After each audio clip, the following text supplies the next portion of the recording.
Oh, well. Hey, Bobby, how are you? Good to see you.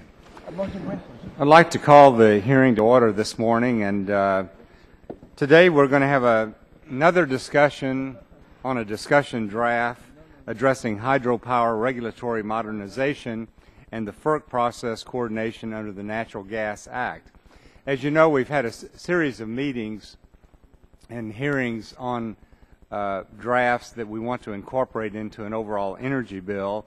And today, as I said, we're going to be focusing on hydroelectric power and natural gas. And our goal is to help unleash the potential of these affordable domestic energy sources by modernizing the applicable regulatory process at FERC. If ever there was such a thing as a bipartisan energy source, it's certainly hydroelectric, and natural gas would also be at the top of the list.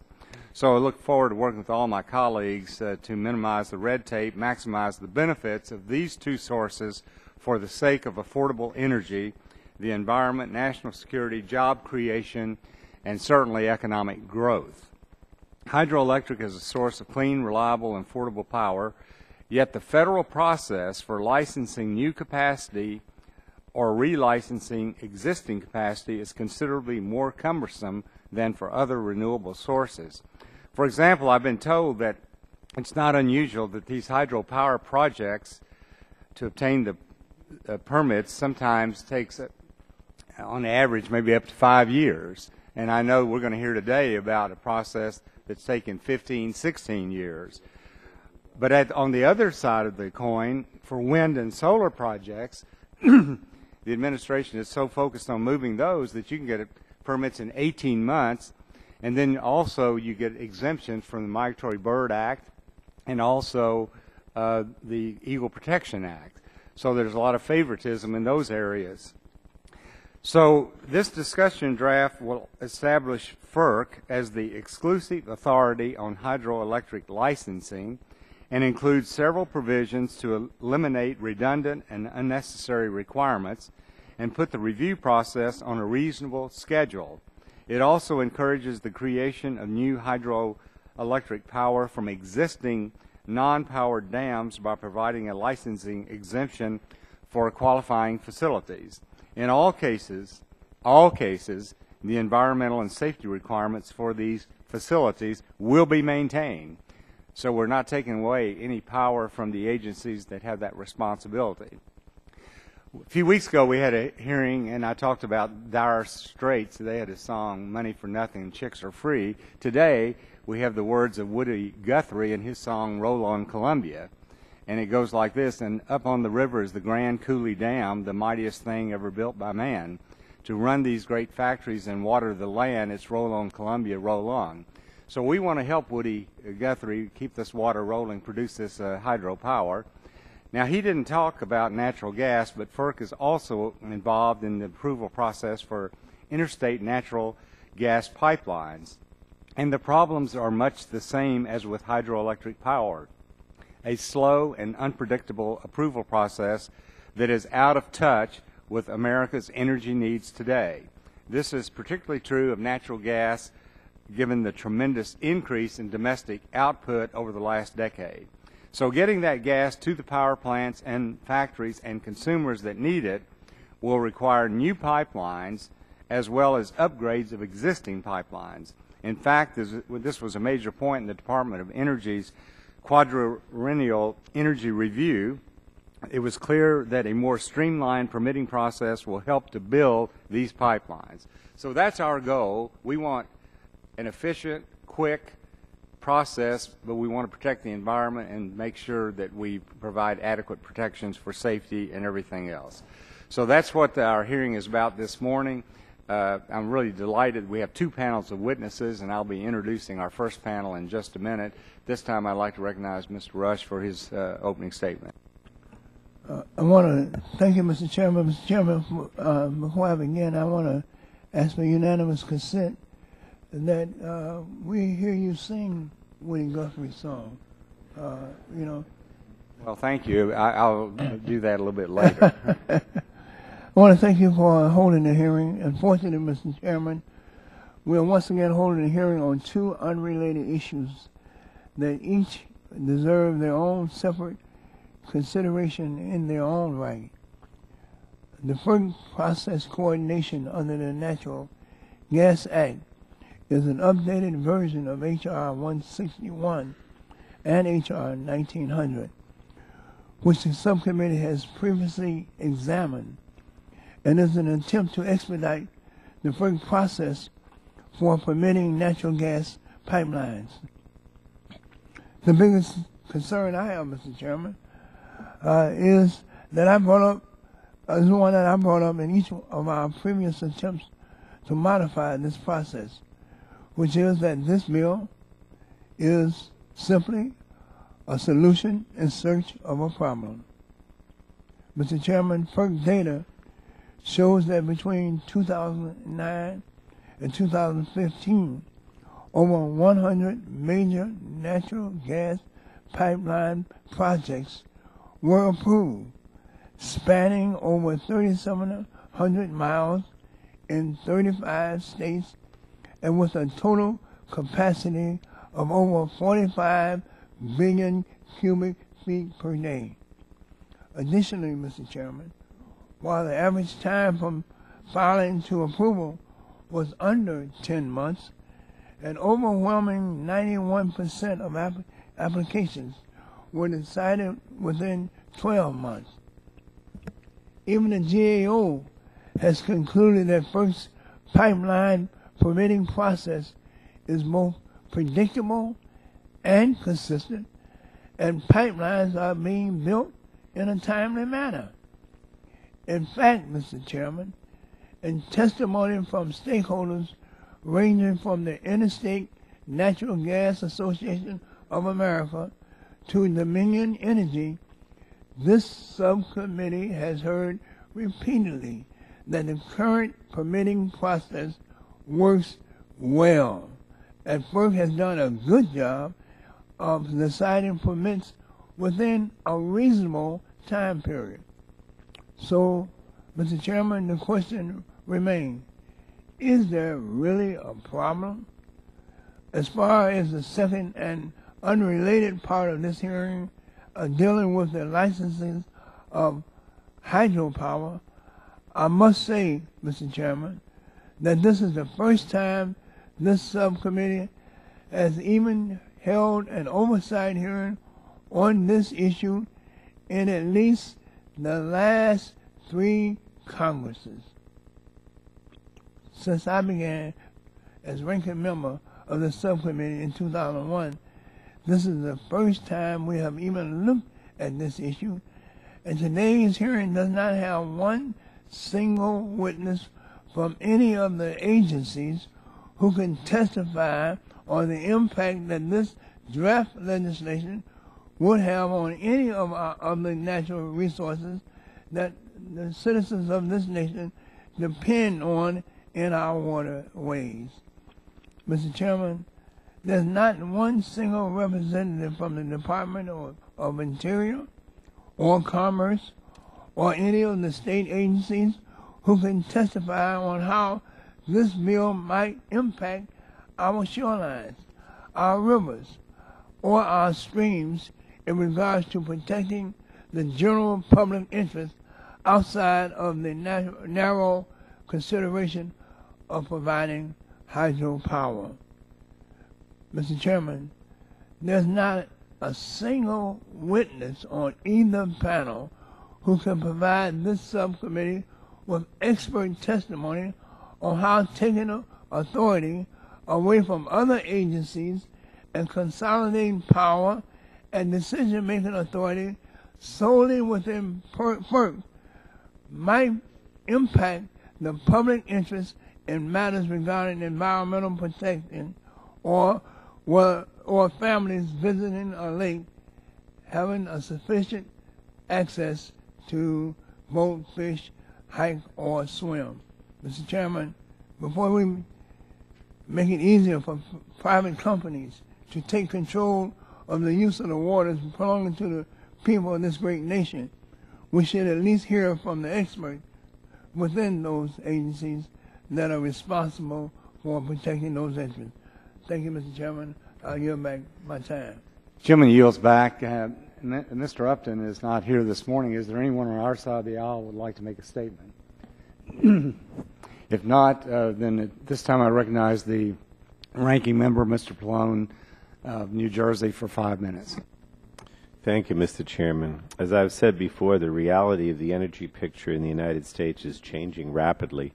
As the Committee of Jurisdiction over National Energy Policy, it's eminently reasonable and appropriate for the committee to look closely at our new energy reality. So much has changed since the House last considered an energy bill, and it's our responsibility to carefully consider proposals to help us develop the energy policies of the future. 2 weeks ago, I expressed concern cramming two completely unrelated subjects into a single two-panel hearing. And again, we're here examining two subjects, natural gas pipeline permitting and hydroelectric licensing, that are important and warrant not only separate legislative hearings, but they also should be preceded by thorough oversight. It's been years, and in the case of hydroelectric licensing, an entire decade, since this committee has conducted oversight of either of the programs that these drafts aim to reconfigure. From my perspective, this committee should not be writing legislative solutions before members have a chance to examine the state of play or even confirm that a problem actually exists. While hydroelectric power can be an important source of no-emission baseload generation, it also potentially poses major harm to fish and wildlife populations, water quality, and other important resources. Hydroelectric power depends on rivers for fuel, and those rivers belong to all Americans, not just those who sell or buy the power generated from it. The Federal Power Act requires FERC to balance those competing interests in issuing a license because no one use of a river for power, drinking water, irrigation, recreation, or other use should automatically take precedence. For instance, if the license might impact a protected resource, such as a wild and scenic river, a national wildlife refuge, or a national park, then the appropriate federal agency responsible for that resource can put conditions on the license to ensure that the resource is protected. Unfortunately, the draft proposal before us completely throws out decades of policy and case law in one fell swoop. There's nothing subtle about the draft's changes. It undermines the key provisions of current law that exist to conserve our natural resources and protected areas and ensure a balanced approach to the use of our nation's rivers. This legislation only will only result in greater confusion, time-consuming litigation, and exacerbated and unnecessary delays of hydropower licenses. So I sincerely hope the majority will consider holding proper oversight hearings to inform members and help facilitate constructive discussions on hydropower reform. With regard to the other issue, the natural gas pipeline setting legislation, like the previous iterations of this bill, the draft is yet another solution in search of a problem. According to FERC, more than 91% of pipeline applications are reviewed within 1 year. I think that's pretty remarkable. And GAO concluded that the current FERC pipeline permitting process is predictable, consistent, and actually gets pipelines built. We've even heard pipeline companies testify that the process is generally very good. So this legislation, in my opinion, is unnecessary and would disrupt a perfectly functioning permitting process. Instead, it imposes a laundry list of prescriptive, duplicative, and potentially harmful requirements on FERC and every agency involved in the permitting process. This would only slow down rather than speed up the approval of interstate natural gas pipelines. The draft positions FERC as a policing agency charged with micromanaging other agencies' consideration of an application, even determining the scope of their environmental review. And FERC doesn't have the expertise or resources to make those types of decisions. More problematic, the draft purports to address this resource issue by allowing applicants to provide extra funding for FERC staff or contractors to aid in the speedy review of pipeline applications. And this provision is troublesome and could lead to inappropriate relationships between applicants and FERC staff. So, Mr. Chairman, I can't support either of the drafts before us today, and I urge the majority to rethink their proposals. Instead, I'd like to work with you on energy legislation that benefits consumers as well as producers, promotes American jobs, protects our environment, and builds upon past successes to propel us into a better future. I yield the balance of my time. Thank you, Mr. The gentleman yields back, and thank you very much for those statements. And that concludes the statement. So, as I said, we have two panel of witnesses, and On the first panel, we have the Honorable Paul R. LePage, who's the Governor of Maine. Governor, we appreciate your taking time to be with us today, and thank you for being willing to participate. In addition, we have Ann Miles, who is the Director of the Office of Energy Projects at FERC. Ms. Miles, thank you very much for joining us, and each one of you will be recognized for 5 minutes for your statement, and then we'll open it up for questions. So, Governor, I'll begin with you, and you're recognized for 5 minutes, and the little box on the table has the lights, which red would mean stop, but if you're in mid-sentence, you can go on and complete it. Thank you.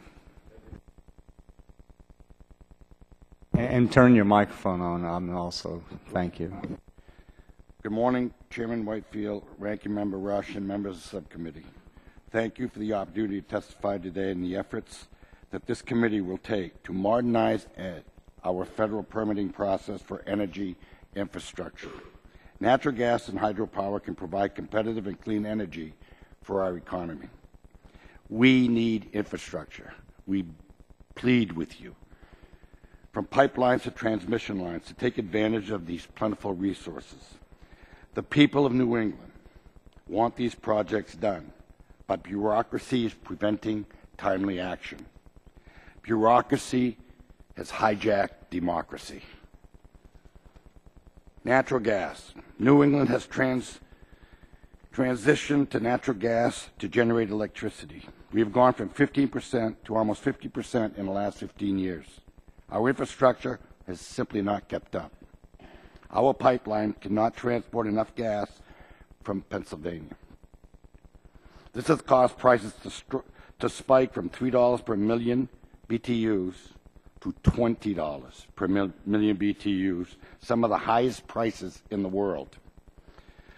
This has dramatic consequences for New England. In Maine, we lost 2 major employers. Electric bills for residential customers have skyrocketed. The average electric price in our state is now 17.3 cents per kilowatt hour. In some areas, bills have increased by as much as 100%. We need a sense of urgency at the federal level to permit natural gas infrastructure. States must step up to prioritize these projects. Together, it can get done. It makes no sense to me why it should take 3 to 5 years to build a pipeline. We built several hundred miles within our state in 18 months. The legislation before you today would help empowering FERC to make deadlines for other federal agencies. As far as I'm concerned, Washington could use a lot more deadlines. Hydropower. The committee's proposal regarding hydropower is encouraging. This country has ignored the benefits of hydropower. New England knows that hydropower is necessary to provide clean, predictable power. New England governors met last month to discuss infrastructure and transmission line to Canada. The committee must work to overhaul our cross-border permitting laws. Maine shares a huge border with Canada.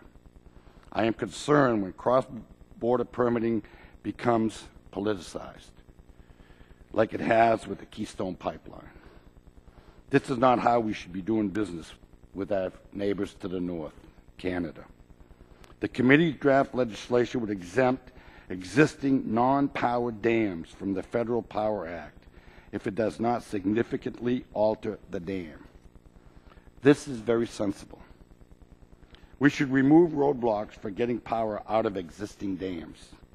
Maine has a potential of 70 megawatts of additional hydropower available from non-powered dams. Gentlemen, overzealous activists are taking advantage of federal bureaucracy. I can give you a number of examples. They are blocking affordable energy for our citizens and our businesses. Congress must back our country. We must take it back from the bureaucracy of federal government. I often say, you've heard the saying, too big to fail? Well, I say Washington is getting too big to work. Congress must act, and I thank you for your time. And Governor, thank you very much for that statement. And this time, Ms. Miles, you're recognized for 5 minutes for your opening statement. Thank you. Chairman Whitfield, Ranking Member Rush, and members of the subcommittee. My name is Ann Miles, and I'm the Director of the Office of Energy Projects at the Federal Energy Regulatory Commission. The Commission is responsible for siting infrastructure for non-federal hydropower projects, interstate natural gas pipelines and storage facilities, and liquefied natural gas terminals. I appreciate the opportunity to appear before you to comment on the discussion drafts. As a member of the Commission's staff, the views I express in this testimony are my own and not those of the Commission or any individual commissioner. I will first comment on the discussion draft addressing hydropower. It has the important goals of improving transparency, accountability, and timely decision-making. Because the hydro draft is extensive, I will only highlight a few sections in my oral testimony. In Section 1302 of the draft, which adds a new Section 34 to the Federal Power Act, or FPA, I support the development of procedures to lower the time, effort, and expense needed to develop hydropower projects at existing non-powered dams. However, it is not always the case that a small capacity project has only minor environmental impacts. Therefore, removing federal jurisdiction for qualifying facilities that are 5 megawatts or less could result in unintended consequences for environmental resources. I am also concerned about some of the specifics of the proposed new FPA Section 34, including, for example, the extent to which it could be read as elevating economic and operational concerns over other public interest considerations. In Section 1303, I do not support the amendment to Section 33 of the FPA to require the Commission, rather than the Secretaries, to determine whether a license applicant's alternative condition under Section 4E or Section 18 of the FPA would protect the federal agency's reservation. Further, shifting oversight of the trial-type hearings required in the new Section 35 to the Commission would not eliminate the substantial expense and time associated with such hearings, as I understand is the current situation. Instead, Congress may wish to consider eliminating them entirely and allowing the Commission to address disputes on the material facts of a proceeding earlier in the Commission's licensing process. Finally, in Section 1304, I am supportive of the intent of the amendments to Section 308 and the new Section 313 to bring certainty and timeliness to the hydro licensing process. However, without a method to enforce any established schedule, the goals may not be achieved. I will now turn to comments on FERC process coordination under the Natural Gas Act, or NGA, which has the commendable goal of improving transparency and predictability for federal and state permitting agency actions by adding more coordination, reporting, issue resolution, and accountability. The Energy Policy Act of 2005 provided additional authorities and responsibilities to the Commission in Section 15. The proposed legislation includes existing practices the Commission added to its regulations in response to EPAC 2005. However, the proposed changes would move some of the activities to later in the process than is the case under current Commission practice, thus lessening efficiency. There are two aspects of the draft that bear particular attention. First, in Section 15C6, if an agency does not meet the 90-day or otherwise approved schedule, the federal agency head must notify Congress, which would provide some accountability. Second, in Section 15E, I see value in requiring the Commission to make available on its website the schedule established with other federal agencies and the status of federal authorizations, because that information is now scattered in various filings. Overall, the current process for siting natural gas facilities is timely and efficient and results in fair, thorough, and legally defensible documents. I am concerned that codifying the Commission's practices too rigidly might have the unintended consequence of limiting the Commission's ability to respond to the circumstances of specific cases, to changes in the natural gas industry and to the nation's energy needs. Finally, Commission staff would be happy to provide technical assistance and to work with other stakeholders to help refine both the hydropower and gas discussion drafts. This concludes my remarks. I would be pleased to answer any questions you may have. Well, thank you, Ms. Miles, and thank both of you once again for coming and giving us your perspective on this discussion draft. Governor, we've had a lot of hearings, obviously, on energy issues, and one of the recurrent themes that we hear about is that in the Northeast, particularly, there are a lot of problems with electricity, adequate electricity supplies. I mean, some of the nuclear plants are being closed, and one of the problems is, this administration particularly is trying to transform the way energy is being produced in America, going more to renewables, less coal, and so forth. And when you push the country so quickly in one direction, it does create some capacity problems. And I think that's what you were referring to. And is this argument that we hear about the Northeast, that they really do have capacity problems, and in the polar vortex, the impact of that, do you think it's a realistic problem, or is it just something that it's hyped too much? Well, let me put it this way. If you own a home in Montreal, a home in a major city, and you don't heat with electricity, an average home will cost you about $34 a month in your electricity bill. If you do that in Maine, it's about $90. If you heat in December, January, and February in Montreal, it'll cost you about $100 a month if you're using electricity. In Maine, you have to get a bank loan. So, sir, it is a capacity issue. It can be resolved with about a 40-mile transmission line to connect into Quebec Hydro and bring it right into Maine. Quebec Hydro right now has 48,000 megawatts for sale. 48,000 megawatts. Muskrat Falls and Lower Labrador is going to be coming online with another, in a couple of years, with another 3,800 megawatts of hydropower.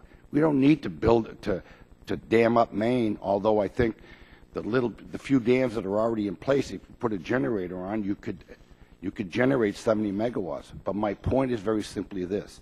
There is plenty of electricity, affordable energy, but we can't get to it.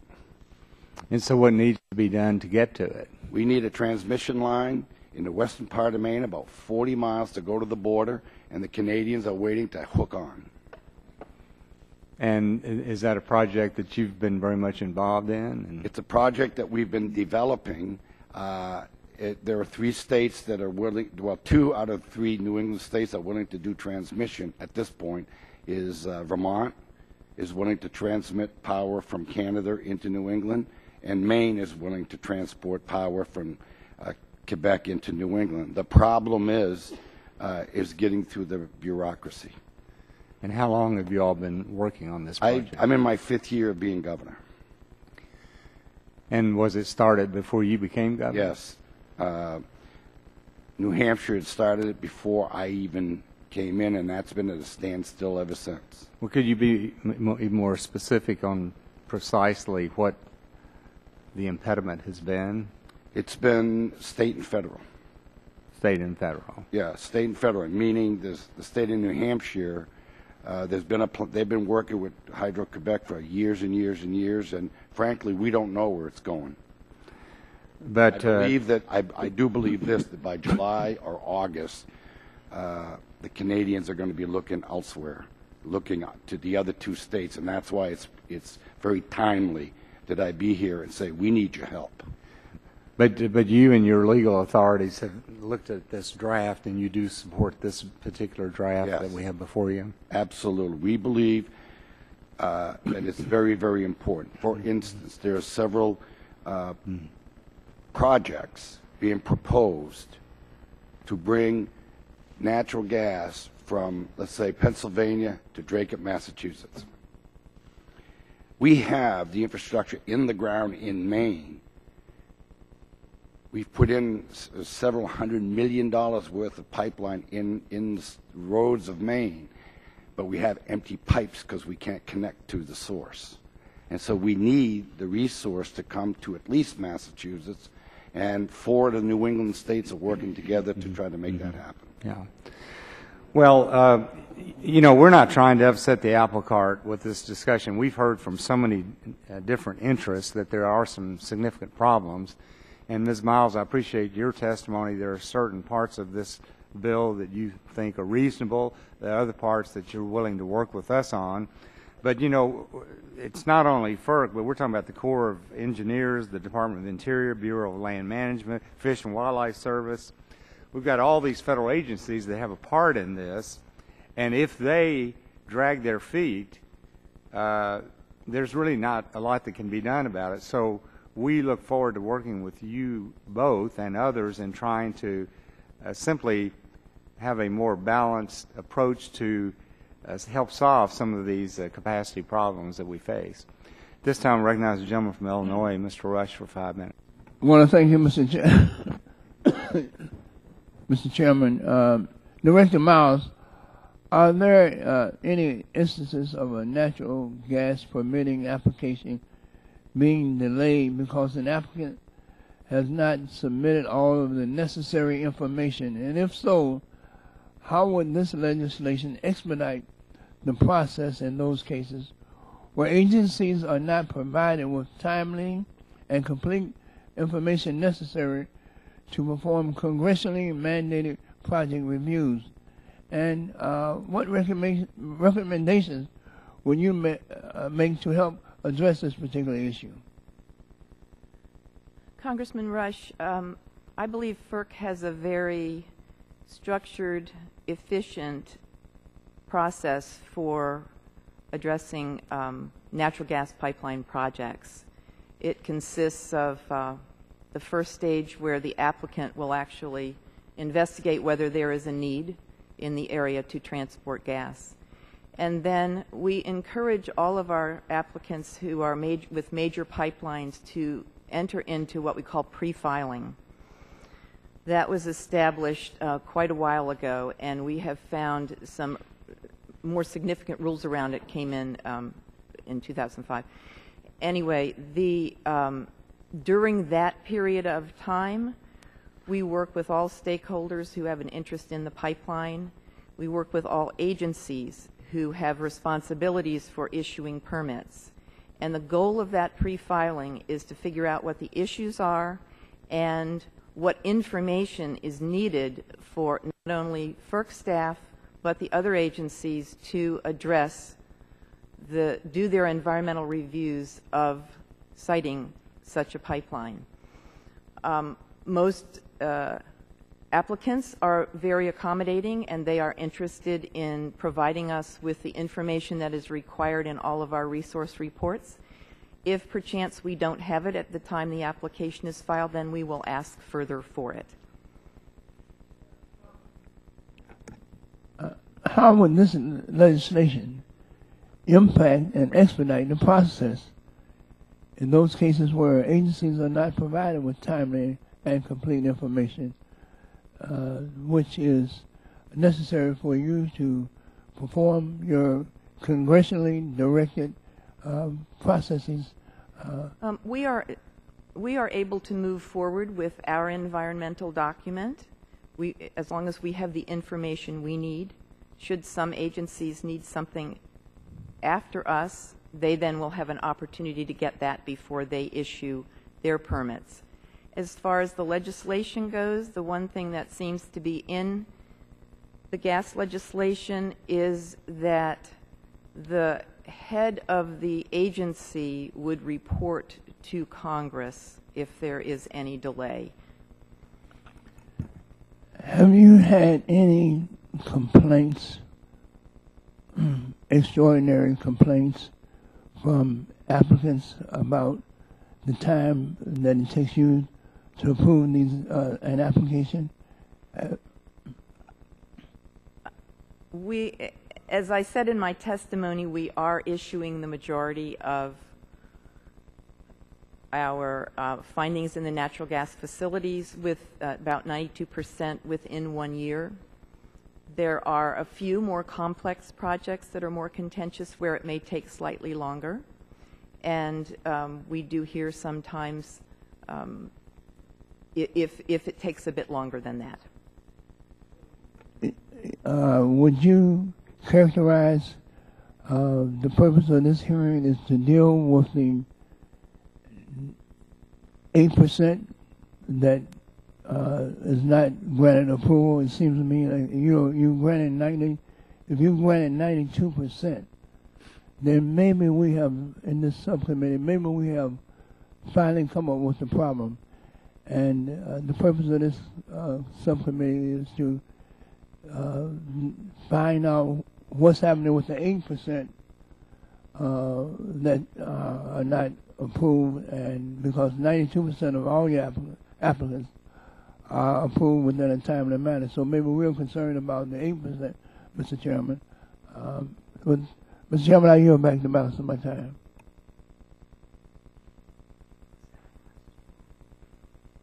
Gentleman yields back. At this time, recognize the gentleman from Illinois, Mr. Shimkus, for 5 minutes.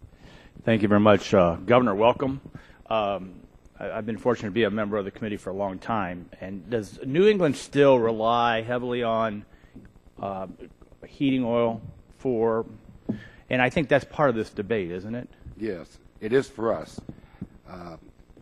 Let me, in 2010, when I took office, roughly 80% of the homes in Maine were heated with heating oil. We've managed to get it down to about 62% this past winter. Most of it has been with heating pumps and pellets.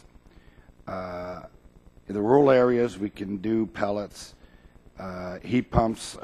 That technology works pretty well. But in order to really make a difference, we really need natural gas to get into the infrastructure that we have in our state in order to be able to take the well, we call them metropolitan areas or urban areas in Maine. You would call them my district. rural. You'd call them my district. So Yeah, right. I represent 33 counties in southern Illinois, the largest community being 33,000 people. But we are connected. Natural gas is our predominant heating ability and fuel. In New England, it's not. In fact, for my colleagues here, we set up what is it called, a heating oil reserve because of a crisis years ago to make sure that there'd be heating oil for New England, Right. which now we kind of manage. So I would hope just as a national policy that we would help move natural gas to New England. I would certainly encourage Congress to look at this. In 2014, the state of Maine paid a premium of $2 billion. 1.3 million people paid a premium of $2 billion because of spikes and the high cost of energy in the winter months. This past winter, while it was severe winter, we got a break. We only paid a little over $1 billion premium. So, and Maine is not a wealthy state. The per capita income just broke $41,000. So we're putting an inordinate amount of pressure on Maine families, and we could do so much better. And I think in New England, there are some small hydro. I'm talking about New England as a whole, as a region. And I'm told there's some concern of the possible inability to relicense some small hydro in New England as a whole, which would increase the challenges, would it not? Absolutely. We have, like I said earlier, we have small dams that if we could put power on them, we could generate 70 megawatts, which doesn't sound like a lot in Washington, but in Maine, that's a lot of power. Right. Ms. Miles, thank you for your testimony. I was talking to the staff, and we get actually government employees here many, many times. I don't think I've sat through one that has been so specific and so precise on what you like and what you dislike. So I find that very refreshing, and I appreciate that. So I want to address one of the ones that you addressed. Your opposition to amending Section 33, I think that's on page 16 of the testimony. And the concern is we've had Commissioner Moeller here a couple times where he specifically stated that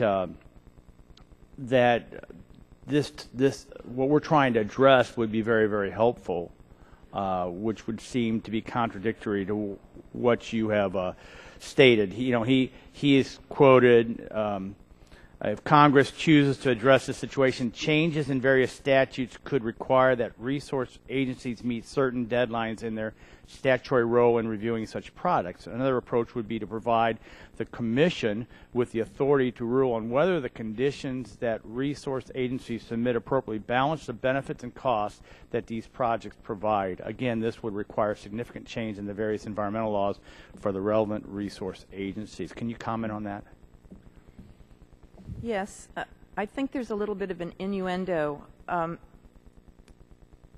Shared decision-making is absolutely one of the biggest challenges for licensing hydropower projects. That's the way Congress established the statutes, and we've worked many years to try to, through regulation and through some statute, get us all working in the same direction and in a timely, obviously we all would like a very efficient, timely, low-cost process for hydropower.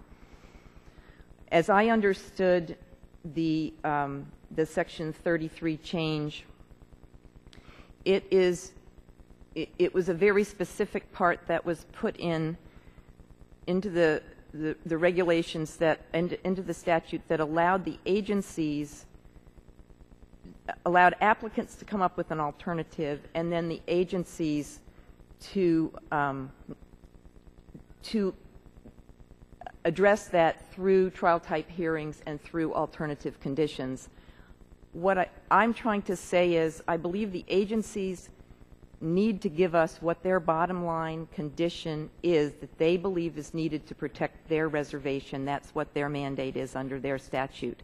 If Congress were to choose to then, once the Commission had all those, to say that it's the Commission's responsibility to do a more balanced look across those, then I believe that, I can't speak for Commissioner Moeller, but I think that's a bit of a distinction.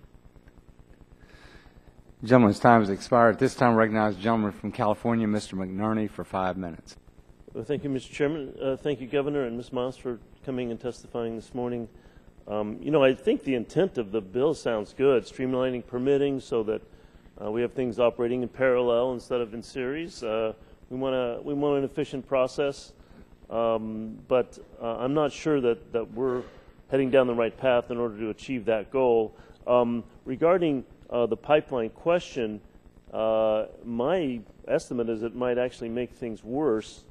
For example, FERC data shows that the average time for filing to approval is under 10 months, and the FERC decides 91% of certificate applicants within 12 months. So are we actually going to make things better by enacting this kind of rule? Ms. Miles, what, if any, are the potential benefits of simply mandating pre-filing, trying to bring federal agencies to the table sooner on every permit? I believe in most cases federal agencies are coming to the table early during pre-filing. Two-thirds, approximately. Pardon me? Two-thirds? I don't have a specific number on that. I could look into it. For liquefied natural gas facilities, pre-filing is mandated under the statute. It is not mandatory for pipeline and storage projects. However, we do meet with applicants before the pre-filing were to begin, and we recommend, and many choose to use it because they find it a very valuable time to get everyone to the table early. We also work with those federal agencies to have them be cooperating agencies in our environmental document. So how long does the pre-filing stage last? How long does it typically? It's mandated for 6 months for liquefied natural gas facilities. Some applicants choose longer. The real goal of pre-filing is that the time the application is filed, all Right. the information is available for FERC and other agencies who have permits to issue to be able to do their environmental documents and move toward issuing their permits. So some companies will choose to stay in pre-filing a little longer to make sure that that the information is going to be available. So pre-filing takes as long as the applicant wants it to take. Yes. In your experience, what are some of the reasons other permitting agencies don't always respond in a timely manner? Are you speaking particularly about natural gas? Correct. As I said, you know, the majority are responding in a timely manner for gas. Well, it seems to me that a 90-day requirement is arbitrary because some projects are very complicated and some projects are very simple. Simply saying that we have to have everyone meet a 90-day, all the agencies meet a 90-day requirement may actually tie their hands and force them to say no on applicants where they actually would have had more time, they could have approved it. Is that an assessment? Is that a correct assessment? That could be. My understanding is that also it could be 90 days or a schedule that is negotiated with the other agency. So it might be more reasonable to have a negotiated timeline for every application rather than just saying 90 days for every application. It could be.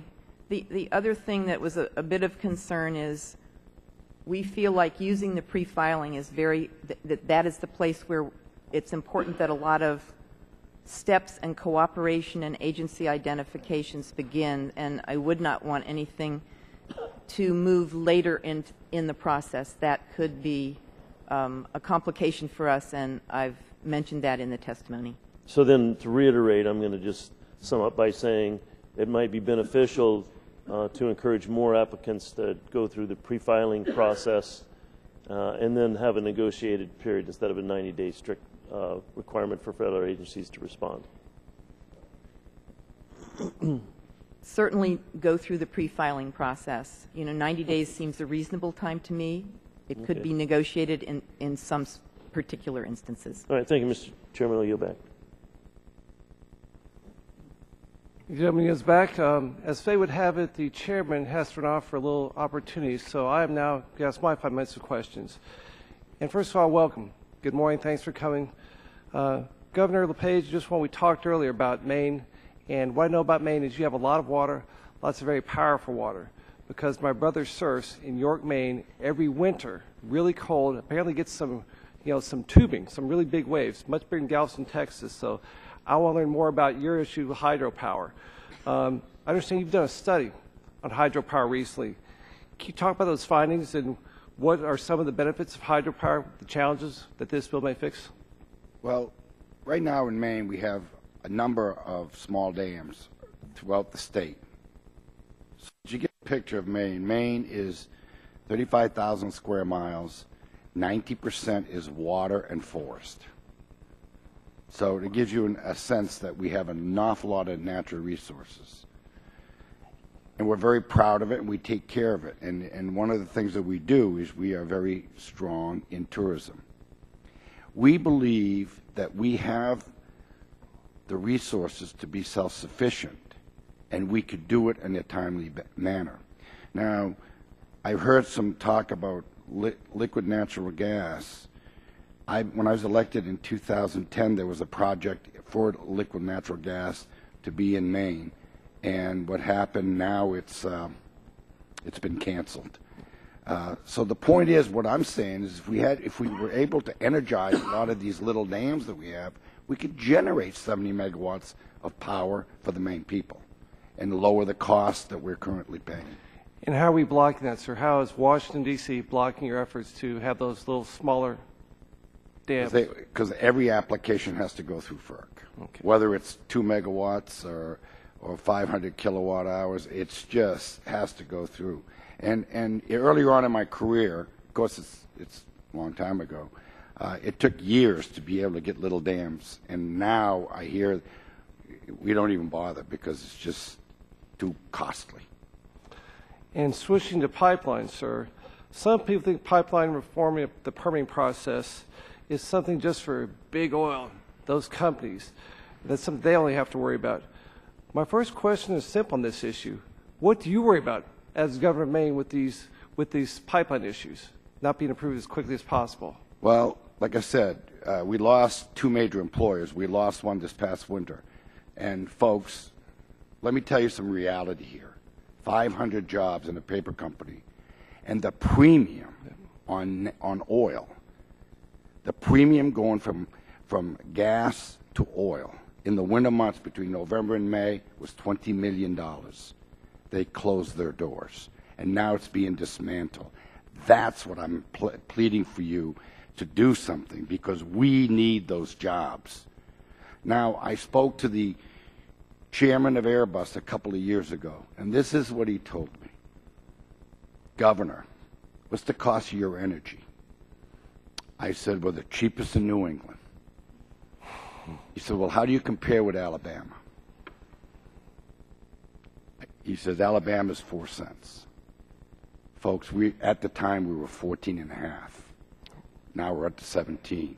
And he said, you may be a good governor, but you're very naive on how much energy it takes to assemble a jet. And we can fix that here in D.C. My questions, Ms. Miles, for you are, your testimony described how FERC acts on gas pipelines. But next panel, Mr. Santa, his testimony mentions that the GAO has analyzed the major pipelines, the approval process. They found that FERC takes up to 2.5 years for a certificate. That averages 558 days. And of course, that does include all the delays from other agencies being involved in this process. Can you talk about some of these delays on this larger pipeline projects and how FERC is addressing this long delays? I haven't looked actually at the details of how the numbers were calculated for the GAO report. I do think that there are some projects that are very long and complex and more controversial, and they may take slightly longer to both gather the information that's necessary to do a solid evaluation of the potential effects of the project. I remain, though, very convinced that the majority of projects go through fairly quickly. It's a quite efficient process, and I think most have been extremely successful. I encourage you to read the report, ma'am, because it said you average 558 days for approval process in 2.5 years. That's unacceptable. I yield back. I yield to the gentleman who's up here. Mr. Green from Texas. He's recognized for 5 minutes. Thank you, Mr. Chairman and Governor. Thank you for being here, and also Director Miles.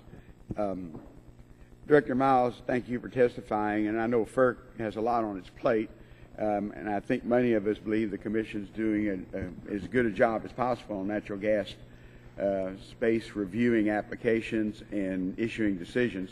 Today I'd like to talk about the FERC process of coordination for natural gas pipelines. In your testimony, you seem to encourage more accountability in the pre-file review process. First, when you write natural gas project applications, what do you mean? Are you including every application? Are you including LNG, operation, maintenance, or just new construction? Or are you using all of them? Is that all applications? Yes. Okay. In your testimony, you said that FERC is able to act 92% on natural gas applications in a year. What percentage of new construction projects has FERC approved in less than a year? Do you know? I do not know, but I would be glad to get back to you on that. Okay. I know for an LNG import facility now, we used to try and export, but now we're big on importing. I know FERC just approved one for Corpus Christi just in the last few days, and I appreciate that. But I know it takes typically about 18 months for an LNG import facility. And that's not even considered what Department of Energy needs to do with although in the case of Corpus Christi, Department of Energy moved very quickly on it. Can you explain what type of projects that are included in the other 8% of that 92% and what makes these projects different? I would think it is the larger projects that have more issues. It sometimes can be the need to gather further information from the company so that we're clear that we understand exactly what the potential effects are and we can analyze that. In some of those issues, I know I've heard in earlier questions, are these issues with other federal agencies or issues with state-level agencies having to respond or not responding timely for FERC to FERC? I would think most of those are actually FERC trying to gather the information that it needs. We are typically cooperating with other federal agencies and state agencies who have federal authorizations. We will also work with them to review our documents. In our opinion, that is the best way to efficiently operate is to have all federal agencies reviewing at the same time. Okay. Do you think that there ought to be some time limits on federal agencies, or if you have a problem, but sometimes in working with you? And I'm talking about both the pre-review or the pre-filing review or during the process. Do you think there needs to be some time limits on these other agencies responding to FERC's offer of your offer to them? I know right now you can't tell an agency, Fish and Game or anyone else, what to do, but do you think there'd be some good idea to have some time limits on them? Do you mean for being a cooperating agency, choosing to be a cooperating agency? I think it can't hurt. Okay. I know the staff invites these other agencies to participate in the NEPA process. What type of response time from the agencies and after receiving this information? Do you have that? Any amount of that? I don't have that, but I would be glad to get back with you on it. And what if they just don't respond? Well, at that point, then they would not be a cooperating agency with us. So could they hold up a permit from, say, for example, a transmission line from Canada, although I know that's a State Department issue, but they could hold up a pipeline coming across Massachusetts? We can proceed without the federal agency being a part, and then they would need to do their responsibilities under their own volition. And it could occur after the certificate is issued. Okay. But until they participate, we're not going to get the natural gas to Maine. Okay. Governor, I want to thank you for being here. I know the frustration, and believe me, I'm from Texas. I'd love to send you some natural gas, but we do have some pipelines that go to the Northeast, but they have a lot of customers already. And I think the closest natural gas you'll get is from my friends in Pennsylvania. But we'd sure like to get there because, again, you shouldn't have to have a paper mill shut down. I have to admit I had 2 paper mills over the last 30 years shut down in my district, and it wasn't because of the high price of electricity. I've had 3 since I've been governor. Yeah. So, Mr. Chairman, I know I'm out of time, but thank you. This time I recognize the gentleman from Pennsylvania, Mr. Pitts, for 5 minutes. Thank you, Mr. Chairman. Director Miles, I come from a position on this committee as a member who is currently dealing with the issue of permitting a 42-inch natural gas pipeline, currently in the application review stage. And my district in Pennsylvania is home to some of the most pristine farmland, conservation space in the country, and my constituencies basically run the gamut of issues relating to the proposed pipeline from eminent domain to Indian burial grounds. But one issue that keeps coming up is that of pipeline safety. As noted in your written testimony, FERC plays an inspection role during pipeline construction, but the Department of Transportation has jurisdiction to establish pipeline safety regs for operating lines. So my question is, can you tell us about the coordination you engage in with DOT to ensure that pipelines will meet their regulations and ensure that nothing falls through the cracks as jurisdiction transitions from FERC to another agency? Yeah, as you state, the Department of Transportation sets the standards, and when we review the applications, we are checking to make sure that they meet those, and any analysis that needs to be done, we will do that, looking at volumes of flow and safety aspects of that.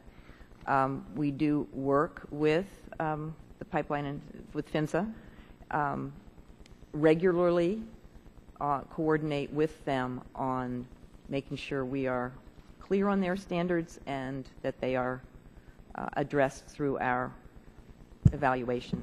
One issue of concern to some of my constituents is the independence of FERC. Some perceive FERC as being captured by the industries it deals with, a rubber stamp, if you will, and they point to statistics that reveal that virtually all of the applications that run the entirety of the FERC process are approved. Can you please speak to that concern? Well, I would say that many applications that come before us that we are looking at during the pre-filing period change dramatically through alternative routes, alternative systems, before we get to the point where the Commission makes a decision on the appropriate project, whether to go forward with it, and if so, what conditions to include in it. So the Commission takes into account and listens very carefully to comments from the public, from Indian tribes, from other state and federal agencies. Those are taken into account in trying to work through, what is the appropriate, looking at all the both engineering and environmental consequences of a project. Now, in your written testimony, you stated that the discussion drafts addressing FERC process coordination has commendable goals, improving transparency, predictability of the agency actions in particular. My question is, might these transparency efforts in the bill help alleviate concerns that FERC is a rubber stamp for the industry? Anytime, I believe we're quite transparent already, but anytime we could add something to improve on that, we are most willing to. I think one of the things that this bill does is to make available on a website at the Commission the established schedules and expected completion dates and that type of information that many may be aware of. Now, some outside groups have urged my constituents to work outside the FERC process to oppose pipeline construction, given their perception of FERC's independence. And oftentimes these groups advocate a turn to politics. My question is, can you please tell me how my constituents can best have their voices heard during the permitting process? Yes, I certainly would hope that they would attend our scoping meetings. I would hope that they would file written comments also so that we clearly understand what their issues and concerns are. I would also ask them to subscribe through our electronic system to the project that they are concerned about, and they can keep up with what's going on with it every day. I would ensure them that Commission staff is looking very carefully at everything as we go through the analysis, and that the Commission in the end, when it makes its decision, will look at the entire record that's been developed for that project. Thank you. My time's expired.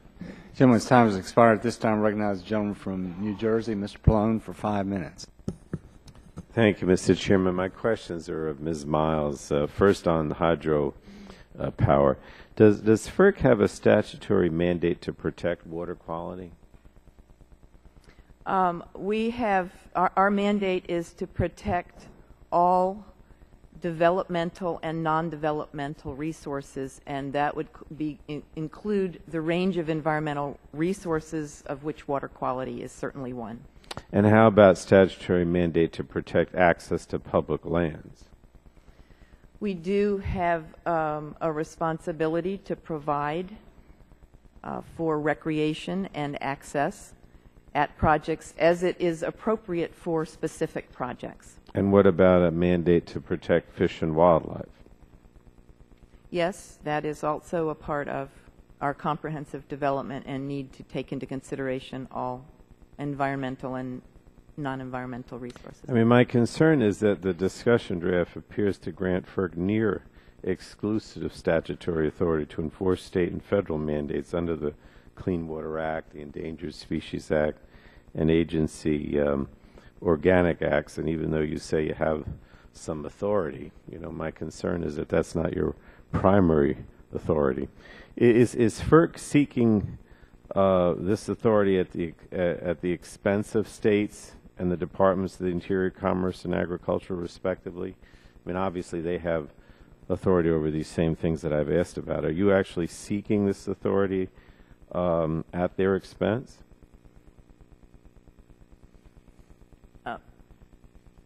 I'm only asking you the questions, not the governor. I mean, are you initiating that? Are you asking? No. Okay. Let me ask about, buried in the language of the draft, there's a two-word change to Section 4C of the Federal Power Act, and the words of the existing statute, shall deem, are replaced by the single word determines. The context of this change is the mandatory conditioning authority of the resource agency. You follow what I'm asking you? Is this a significant change from current law? I don't think I quite followed the details of that. Are you referring to the alternative conditions? The mandatory conditions. The mandatory conditions? Yeah. I think I said earlier that my sense, and I'm speaking for myself, is that the agencies should provide, they are the ones that were given by Congress the responsibility to provide their mandatory condition for their reservation, whether it's land under the Federal Land Managing Agency or Section 18 under for fishway prescriptions. I believe that is their responsibility. But what would be the practical effect of this change on the ability of the resource agencies to protect and manage things under their jurisdiction? Can you answer that from a practical point of view? I believe that the bill is the draft discussion document is very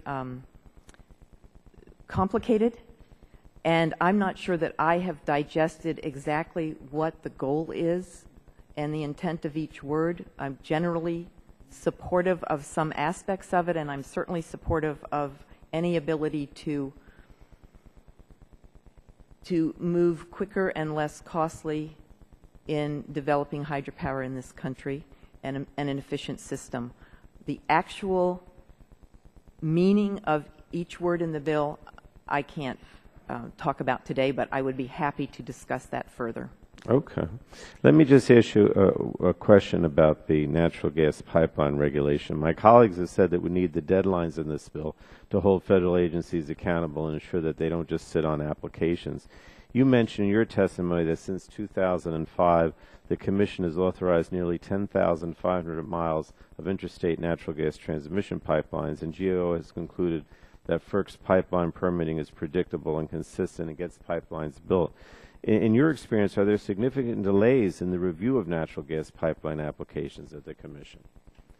I think the majority of pipeline applications are moving at a reasonable pace. All right, so just lastly, Mr. Chairman, so of the small number of applications that take a little longer to review, are these delays due to slow walking on the part of FERC staff? I would assume that more complex applications would and should take longer to review. So what's the reason for those that are not? They tend to be more complex, more controversial, probably the larger projects that require more information gathering. Okay. Thank you. Thank you, Mr. Chairman. Gentleman's time has expired. I know the governor wanted to interject at one point. Did you want to make a comment? Yeah, a couple of points I wanted to make. The general, as I understand, the draft of the bill is for small, non-producing hydro facilities. It's not for large project. It's for small little dams that are not being produced, you know, the less a megawatt to maybe 3 to 4 megawatts, which is really not it's not a real problem in our state. Believe me, there's so many that would just jump at doing that opportunity, and I don't believe it has a massive impact, any impact to the state, to the federal government. The only ones that are concerned about it are the people here in Washington, not the people in Maine. People in Maine see that as an extra few megawatts of power. So I don't see the impact. But I will say this. To go to your point about do other agencies have an impact, I will give you a real example.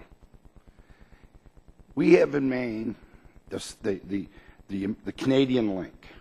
The Canadian link is called Canadian link because it's primarily in the real northern reaches of Quebec. The very southern border might cross over into Maine because we have a little, a top on the state of Maine. It took 7 years because in the United States, it is an endangered species, but it's not native to the United States. But it took 7 years to get an incidental taking permit, which was, we just got a year ago. My predecessor put it in several years ago, and U.S. Fish and Wildlife just sat on it for several years. And so my point is the importance of what we're trying to accomplish here, at least from the state of Maine, is very simply this. You have rules, no problem. We have no problem with that. Tell us what they are, give us a timetable, we get it done or we don't get it done. But the danger is this. The reason the link permit took so long is they gave us a set of things to do. We did them. Then they gave us more things to do. We did them. They gave us more things to do. We did them. And it dragged on for 7 years. If that was tied to a hydro project, it's done. Or if it's tied to natural gas, it's done. Because no one, for these small projects that I'm talking about, 500 kilowatt hours up to a megawatt or 2 megawatts or 3 megawatts, are going to spend the resources, the amount of money and time to permit such a small facility. So we're talking about small little dams in our state that really are not, we're not talking to Boulder Dam here. We're talking about little tiny projects along little streams, rivers that that are already there. The dams are already there. It's just a matter of putting generation on it. So it's a totally different, we've gotten away from what I think the whole purpose is. Well, thank you, Governor, for that comment. This time, I recognize the gentleman from Mississippi, Mr. Harper, for 5 minutes. Thank you, Mr. Chairman, and thanks to both of you for being here. And Governor, thank you for your insight. And we certainly, it's not the first story we've heard about difficulties. And, it almost appears that the delays are built in to keep others from trying to even go through the process, to make it so time sensitive and so expensive that people just decide it's not worth the effort. Do you believe that? That's exactly what I'm talking about. For these smaller little projects, it's all about you delay them until they get discouraged and they've spent enough money. Thank you very much. If I may ask you this, Ms. Miles, I'm aware of 4 pending hydropower projects in my state of Mississippi. These proposed projects are below dams that already exist. There would be no new dam or impoundment. And the projects propose to make beneficial use of the water resources to generate clean electricity.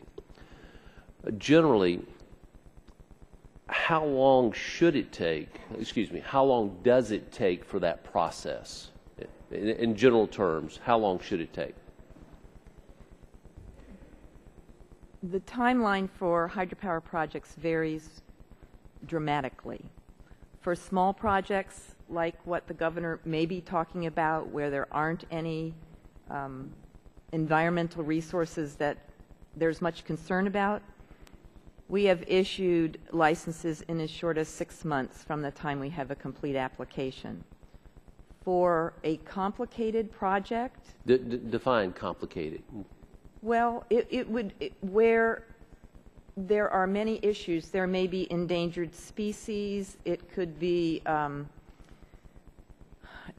any number of aspects of the environment that would be, and it would be a larger project with more construction. Let's say the examples I'm using in Mississippi, for instance, that there's no new dam or impoundment, would that be, you would consider that a less complicated situation, I'm assuming? Yes, I would. And I don't know the situation with your individual projects, but one of the things that is going on is there is a DOE report that talks about a large amount of hydropower potential in the U.S., that there are 80,000 dams, and there's only a very small percentage of them that have hydropower on them. And it also lists the top projects where you're going to get your best bang for your buck, where they have the potential to have a, maybe a 30 or 40 megawatts of power added. Many of those are Corps of Engineers or Bureau of Reclamation dams. And one thing that is in my testimony is perhaps a suggestion for trying not to have duplicative federal agencies, is that those agencies whose dams those are take on the responsibility for siting the non-federal projects at their dams and remove FERC's jurisdiction. You raised an interesting point there. I know that certainly FERC employs a large number of fish biologists and other scientists. Would it not be possible for FERC to just adopt other agencies' environmental analysis into the appropriate documents? With the hydropower projects, we are the lead agency, so those other agencies would cooperate with us or adopt our analysis. Certainly, but other cases you would defer to others, I would say. We could. Okay. The Natural Gas Act grants FERC authority to set deadlines for the various permits required to construct a natural gas pipeline.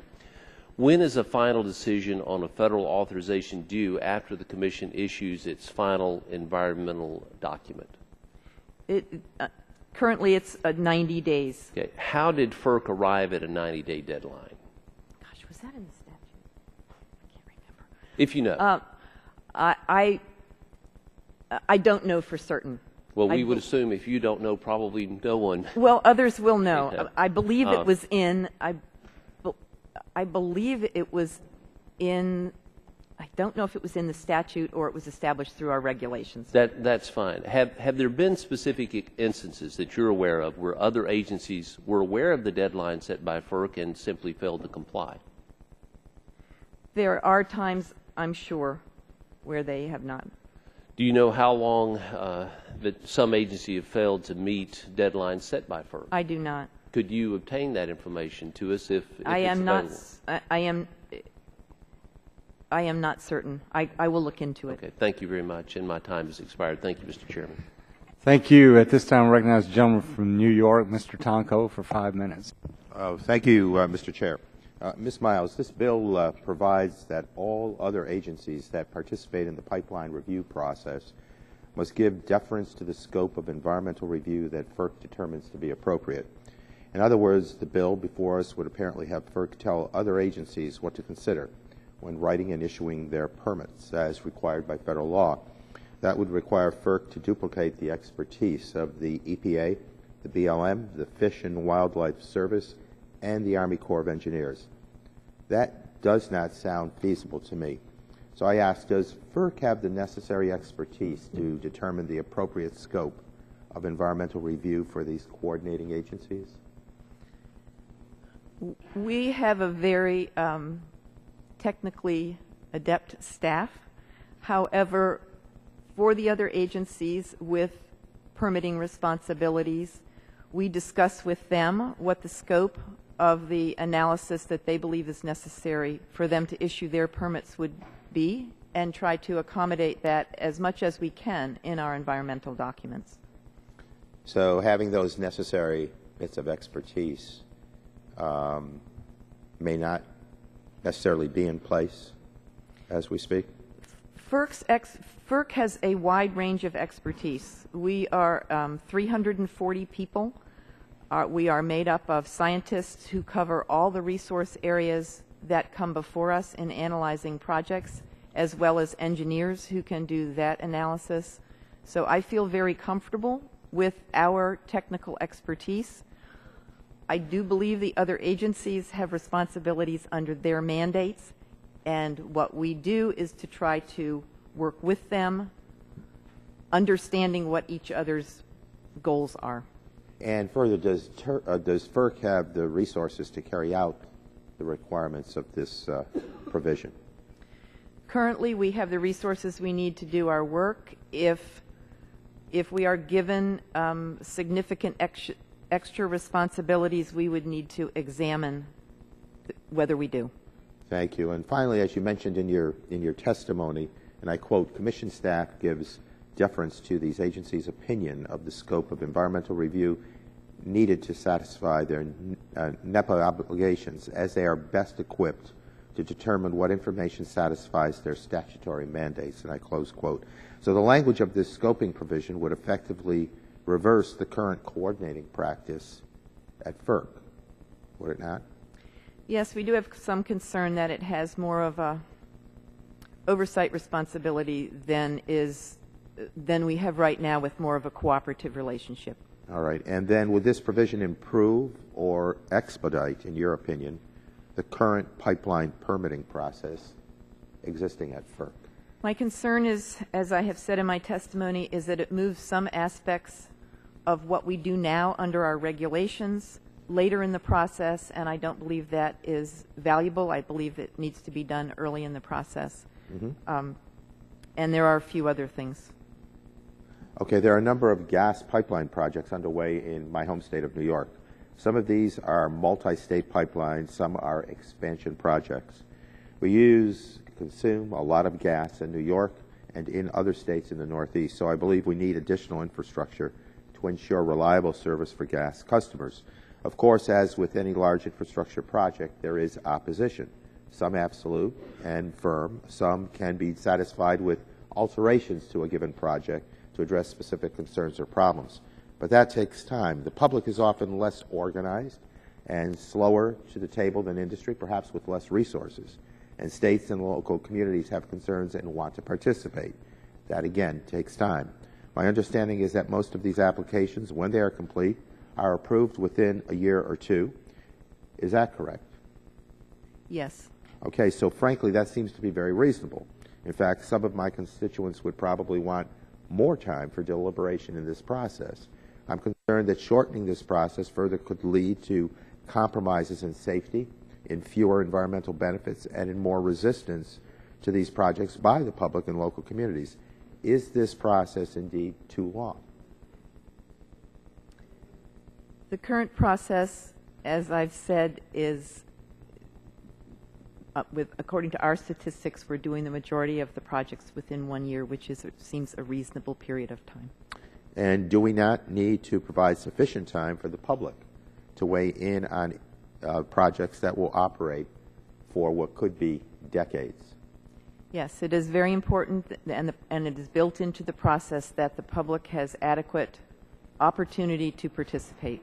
With that, I thank you very much. My time is expired. Thank you very much. This time, Chair recognizes the gentleman from West Virginia, Mr. McKinley, 5 minutes. Thank you, Mr. Chairman. I gather that the genesis of this legislation and this hearing are all about grid reliability. We've had numbers of meetings here and hearings about grid reliability, and this is one way to do it, either hydro or gas, to be able to expedite that. There's a study I know done by the University of Minnesota that talks about the concern for grid reliability, because they say in the Midwest, annually we have about 92 minutes per year that we lose power. And you in the Northeast and in New England, the average is 214 minutes are lost annually. As compared to Japan, Japan only has 4 minutes a year in grid reliability. So my concern is, with a lot of these regulations that are being imposed on us, is that things like the EIA has come out and said that if we continue on with this, we're going to lose 25% of our coal-fired generating capacity within the next couple of years. We've got the PJM came out with a report in 2014, said after the polar vortex that we came within 500 megawatts for 5 minutes, 700 megawatts for an hour. That we came that close to having a massive power shortage in America. And that complements what FERC's Commissioner Moeller came out and he said that we better be concerned about this, because we're going to have more blackouts, rolling brownouts in the Midwest by 2017 if we don't do something. So my question to you, Ms. Mills, is, and thank you. You've been with the FERC now for 30 years. I understand you joined in 1985. So you've seen quite a change, perhaps, within the group. Do you think that there is a real grasp of this situation, of where we could be faced with brownouts? Do you think, was Mueller correct that we should be concerned about this by the next 2 years? If we continue with these regulations, that we're going to have shortages? I can't speak to reliability issues. That's not a part of my purview. I can speak to the issues that are here on the bills that are before us today, and that my office does with making sure that we do the best we can under the statutes that we have to provide a process that's as efficient and provides opportunity for everyone to comment and to address the issues. Do you think, under your purview, are you concerned about brownouts? As I said, that's not a part of my responsibility. So you have no opinion at all on whether or not brownouts could occur in this country? My responsibility. Okay, I guess that's it may or may not be under your control. But our concern is we're building back on this grid reliability that we've had so many hearings about. This is a positive aspect coming out of this legislation, that we're going to be able to provide more. If coal is going to be diminished in its use, at least we ought to be able to come back with hydro and gas. And when we've had roundtable meetings back in northern West Virginia, that's the biggest concern we hear from the drillers. They can't get their gas to market. So I'm hoping that this legislation can be advanced, and so that we can get the power to the Northeast. We can get the power to the East Coast, so we can have LNG. So I'm very concerned that that FERC seems to be perhaps slowing things down a little bit, and I just want to be sure, because that's what you were saying. You don't know anything about brownouts, but unfortunately, I hope that you can go back and ask some other members of FERC what these. If I've misunderstood something, but I think we're facing some real concerns in this country if we don't get legislation like this adopted, so that we can avoid the brownouts and help our industry. I want to make clear that I believe that good parts of these legislation that are going toward the intent of making sure that the FERC process is efficient and timely are important. Sounds like a great answer in Washington, doesn't it? I yield back the time. Jim yields back. This time recognize the gentleman from Maryland, Mr. Sarbanes, for 5 minutes. Thank you, Mr. Chairman. Thanks to the panel. So, I think your last answer was actually a pretty good one in terms of the desire to have things move efficiently and timely, and I don't begrudge my colleagues' aspiration for all of this process to happen more quickly. The problem is that if you put some of these fixed timelines in place, not only is there the issue that Congressman Tonko mentioned, which is where maybe FERC is being asked or compelled to substitute its expertise for that of other agencies in some instances, but if there's a timeline being put in place, it can have that's a process thing, but it can have an impact on the substantive issues that need to be addressed. Most of the conversation here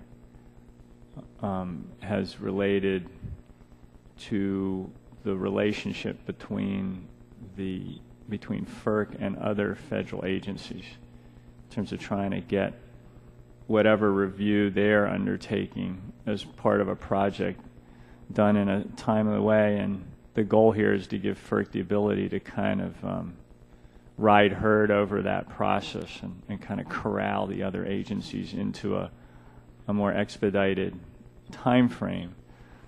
But as I understand it, Ms. Miles, it also has implications for state-level reviews and permits that would be issued as well. Is that correct? Yes, there are several federal authorizations that are carried out by state agencies, like the water quality certification under the Clean Water Act.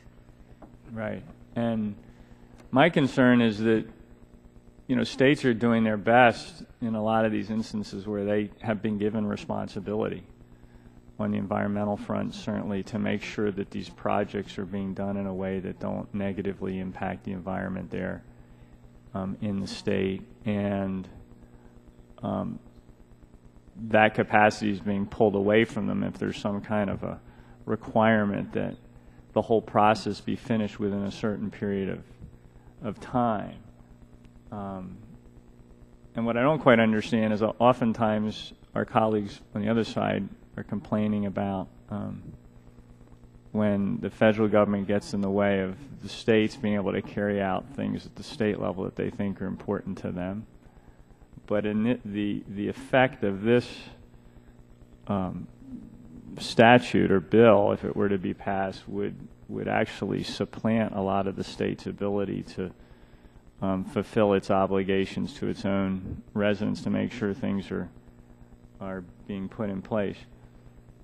Specifically, there's a project in Maryland right now, the Conowingo Dam, where certification from FERC has been forthcoming, but there's still some review that the Maryland Department of Environment needs to do to make sure that the water quality standards are being met. And the ultimate relicensing is conditioned upon that permit being issued. And Exelon Corporation, which owns the Conowingo Dam, has undertaken to do a study. They've agreed to do that. That process is moving forward. If we had the kind of regime that's contemplated by this statute in place, there could be the potential situation where, because Maryland wasn't moving fast enough to adhere to some time frame that was being imposed upon them by FERC, Exelon would have the opportunity to come in and sue as a result of them failing to meet that timeline. And then you're undermining the concerns of Maryland residents in terms of the environment. So I just wanted to point out that it has significant implications for the kind of state-level review that is important to conduct. And Governor LePage, I thank you for your testimony. I understand the frustration if you're looking at like a small dam and you just want to get generation put on top of it, as you said, and the process seems to go on and on forever.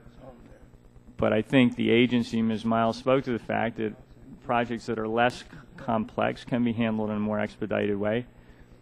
We can maybe look at how to help with that dimension of things without imposing across the board this kind of time restriction, which could either have the effect of the agency saying, you know what, we can't get done in time, so we'll just say no, which wouldn't be good as a result, or issuing some kind of permit without really there being a good basis for it, and then there'd be consequences down the line. So I think we have to be very careful about that. Well, there are two things about that. Number one is, on the pipeline, we're talking one thing, which are usually much larger.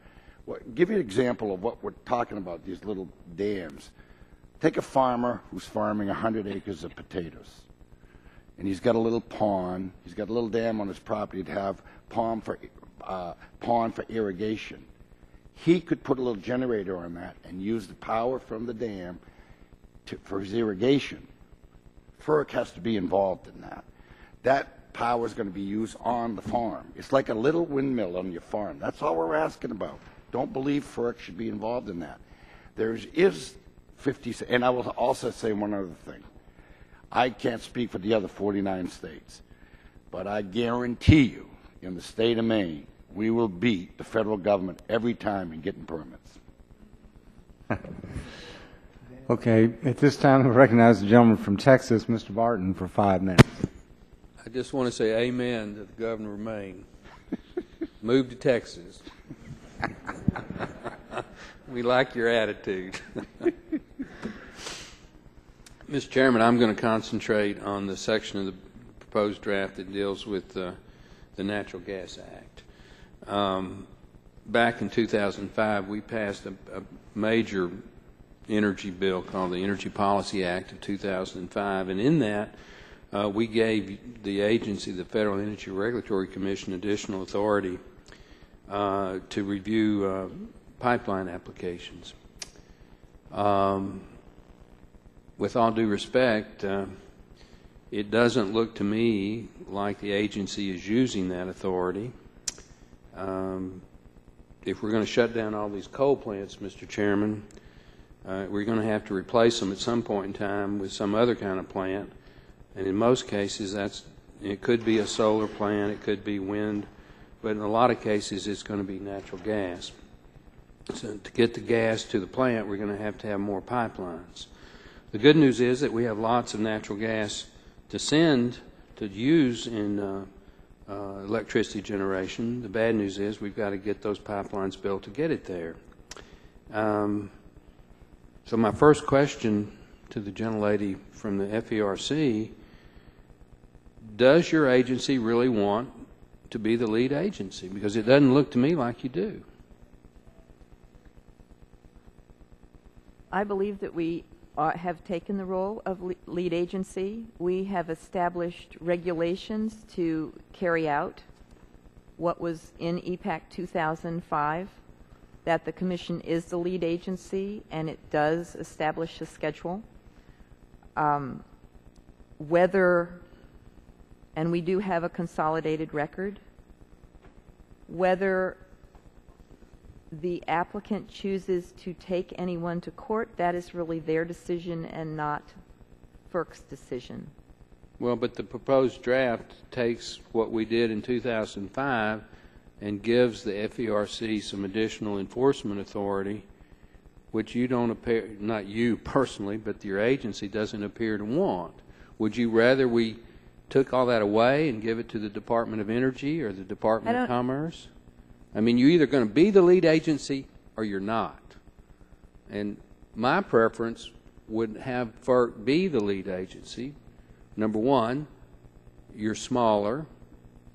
The staff of the FERC tends to be more results-oriented, I think is a fair way to say it.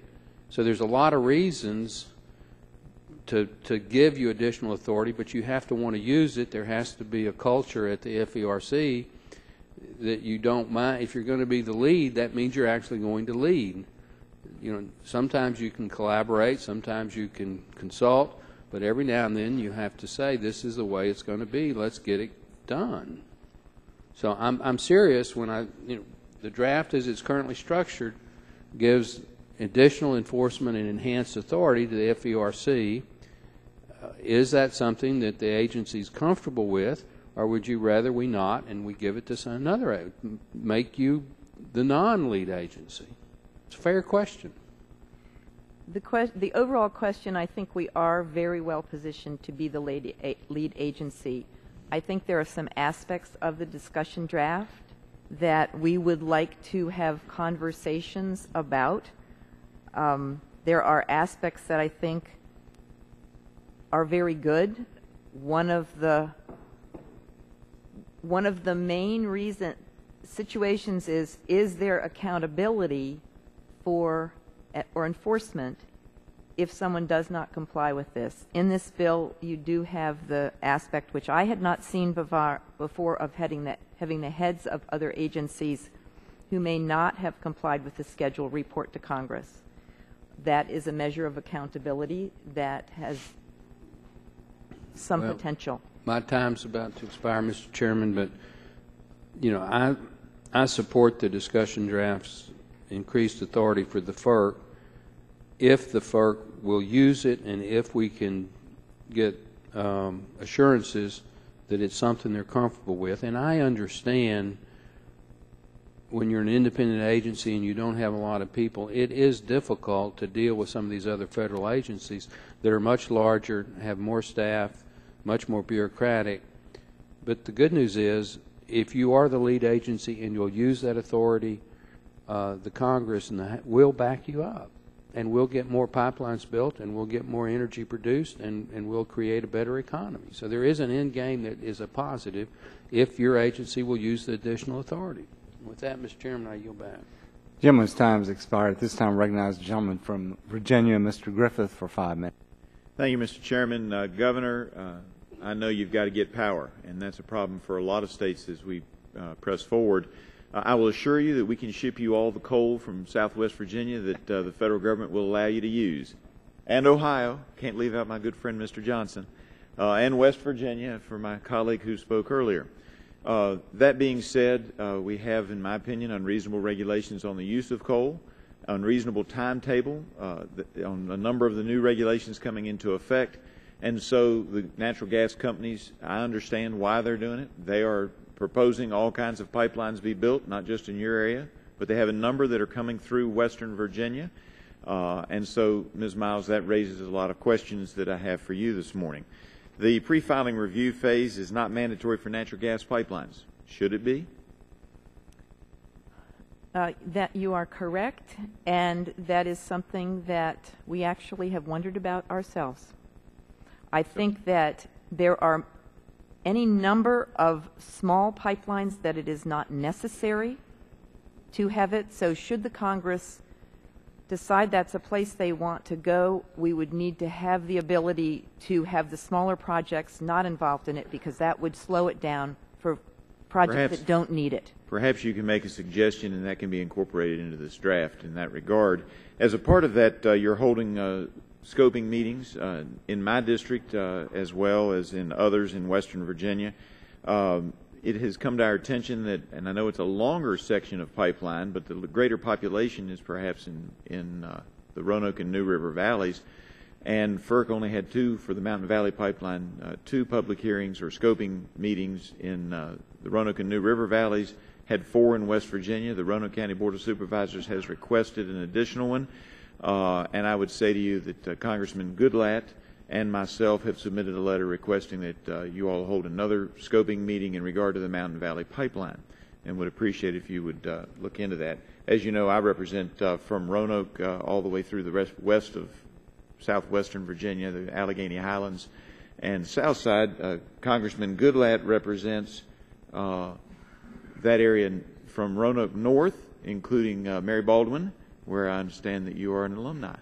And but it is concerned. One of the pipelines actually goes through Augusta County, and so we have 2 that are currently on the drawing board. I think a third is about to be there.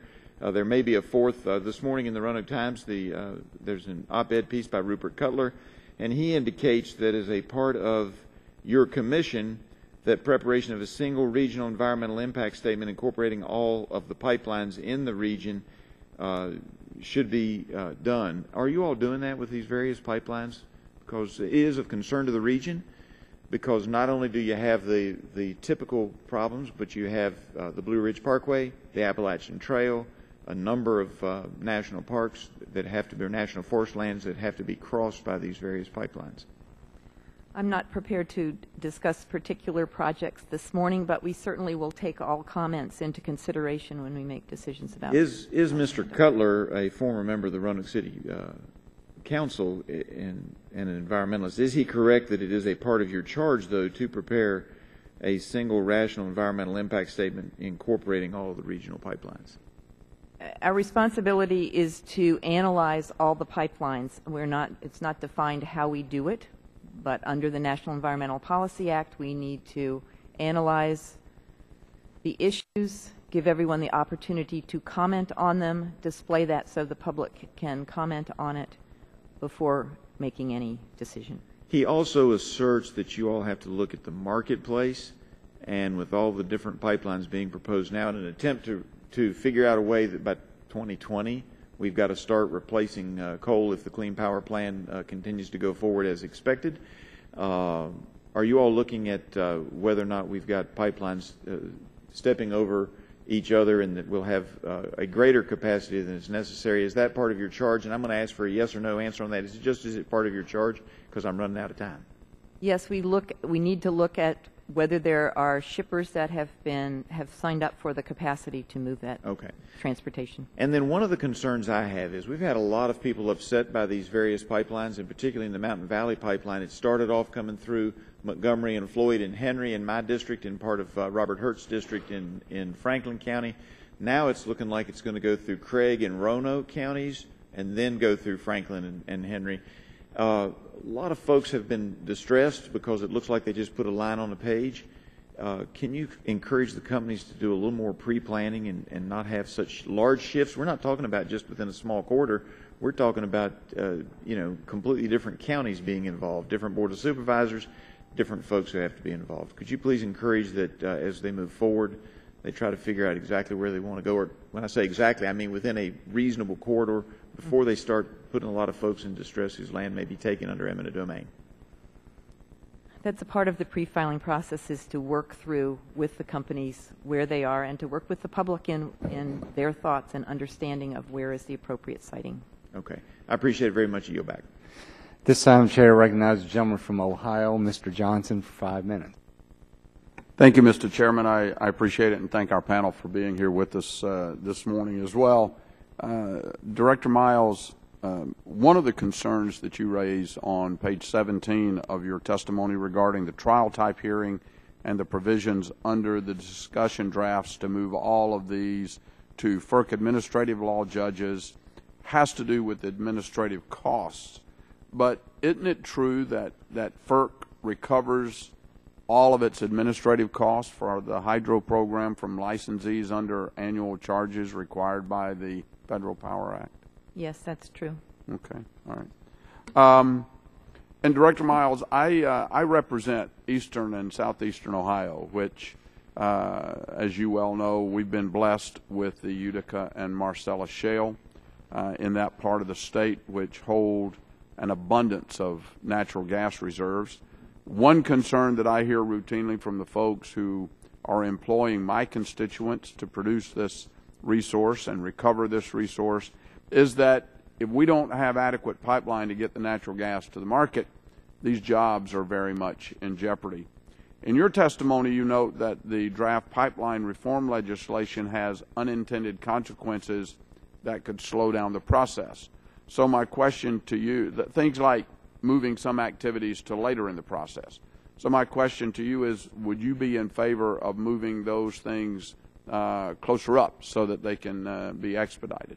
I'd like to look at what that would look like and have the opportunity to comment on it. Okay, and are there other changes that you think the committee could make to the legislation to speed up the process so that the permitting can get done quicker and we can make sure we save these jobs for those hardworking people? I don't have anything else to suggest right now. I do have some concern that we want to maintain some ability for flexibility and not get too strict so that we can't work a little differently with projects that are smaller and may go even quicker than this. So, if you do too much on the outside end to try, we want to make sure we're not messing up the ones that are moving through really quickly. Sure. So, well, I know you may have heard recently in our region of the state, our region of the nation, Appalachia region of the nation that is many times often at the back of everybody's mind in Washington, D.C. We've had it announced that a projected cracker plant coming into eastern Ohio, thousands and thousands of construction jobs and 1,000 permanent jobs, multi-billion-dollar 5-year project. It's a game changer when you're talking about manufacturing coming back to our region and those kinds of things. So the pipeline to get that gas to these processing plants and then to send that raw material to manufacturers, it's critically important to the economic viability of our region. So I appreciate that you would consider those things. Let me ask you one other. Your testimony states that since the EPA Act of 2005, the Commission has been able to act on 92% of natural gas project applications in less than 1 year after the application is filed. What do you mean by act? How many of these actually received all of the required federal authorizations, and how long did that take? What I mean by act is that the Commission has acted. But have they approved them? Have they gotten all the way through the process? They have completed the process at the Commission. Some orders that are issued may require an authorization from another federal agency after that. Those usually come through fairly timely. But you've done your part of it. Excuse me just 1 minute. Our part, yes. Excuse me 1 minute. When you say, are you talking about that the FERC application has been granted, or? Yes. The Commission has been authorized it and included in it the conditions that the company needs to apply. Thanks for that clarification, Mr. Chairman, and I yield back. This time, I recognize the gentleman from Oklahoma, Mr. Mullen, for 5 minutes.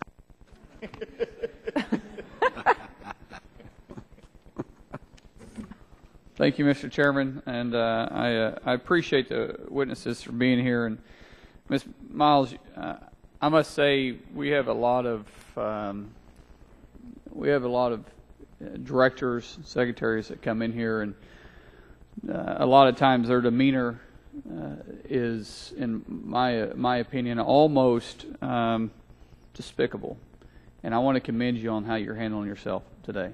I think all of us will say that we are wanting to work with you, or wanting to work with the governor, or wanting to get issues resolved, but we're having a hard time understanding where FERC is going.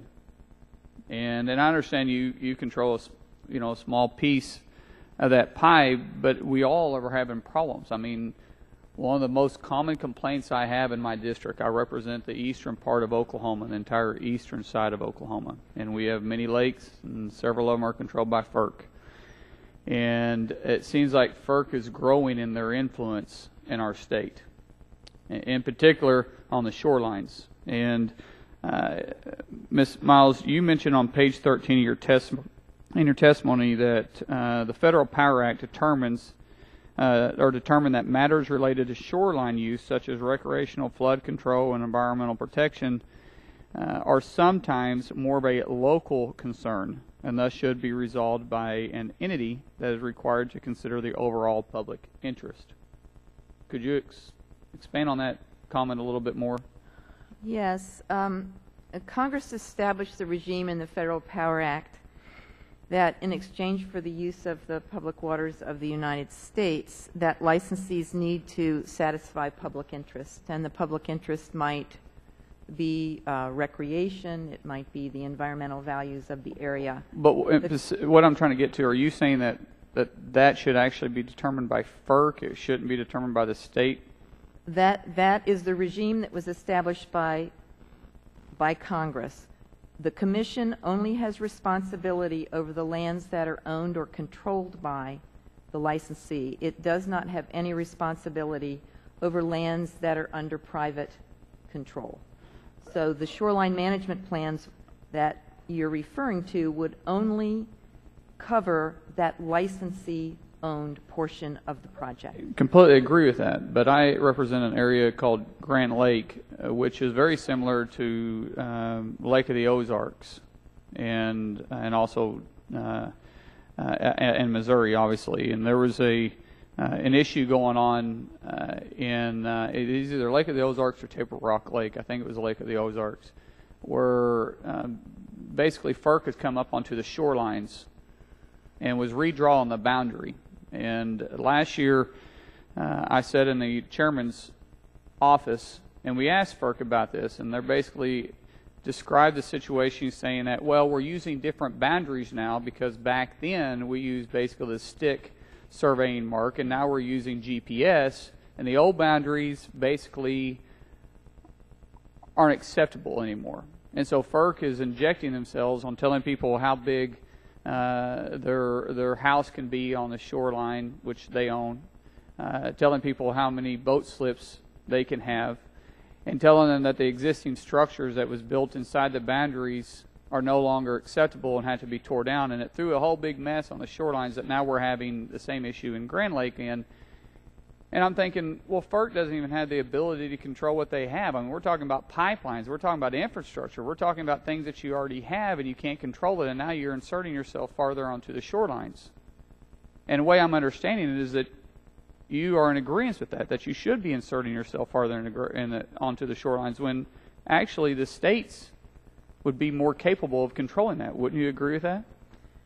I can't speak to the individual project that you're raising. I understand you can't speak to it, but if I'm understanding it, that you're saying that FERC should probably take control of that area. And what I'm saying is, don't you agree that maybe the state should? I mean, you can't handle what you're getting to right now. You don't have the manpower or the capability to build even do something that as simple as permanent gas lines. What I'm saying is that Congress basically authorized the regime that the license includes the land that's necessary for project purposes, which includes the generation of electricity as well as the protection of other both developmental and non-developmental or environmental resources. So how can I help you get this off your plate then? What would you like to see Congress do with this regime as you're referring to? Because we refer to the FERC a lot as the regime too. And so how do I help you get rid of this regime that you're talking about? If Congress wants to change the balance, then we certainly would. Would you be supportive of it? I would need to see what it looked like. Okay. Thank you. Mr. Chairman, I yield back. Gentleman yields back, and that concludes the questions for the first panel. Once again, Governor, thank you for being here. Ms. Miles, thank you for being here. We look forward to working with both of you as we continue our efforts to develop an energy package. And thank you again for your time, and we'll be in touch. This time I'd like to call up the second panel. On the second panel today, we have 6 witnesses. And I'm not going to introduce everybody immediately, but I will introduce you as you are recognized to give your opening statement. And so if you all, when you get time, would have a seat.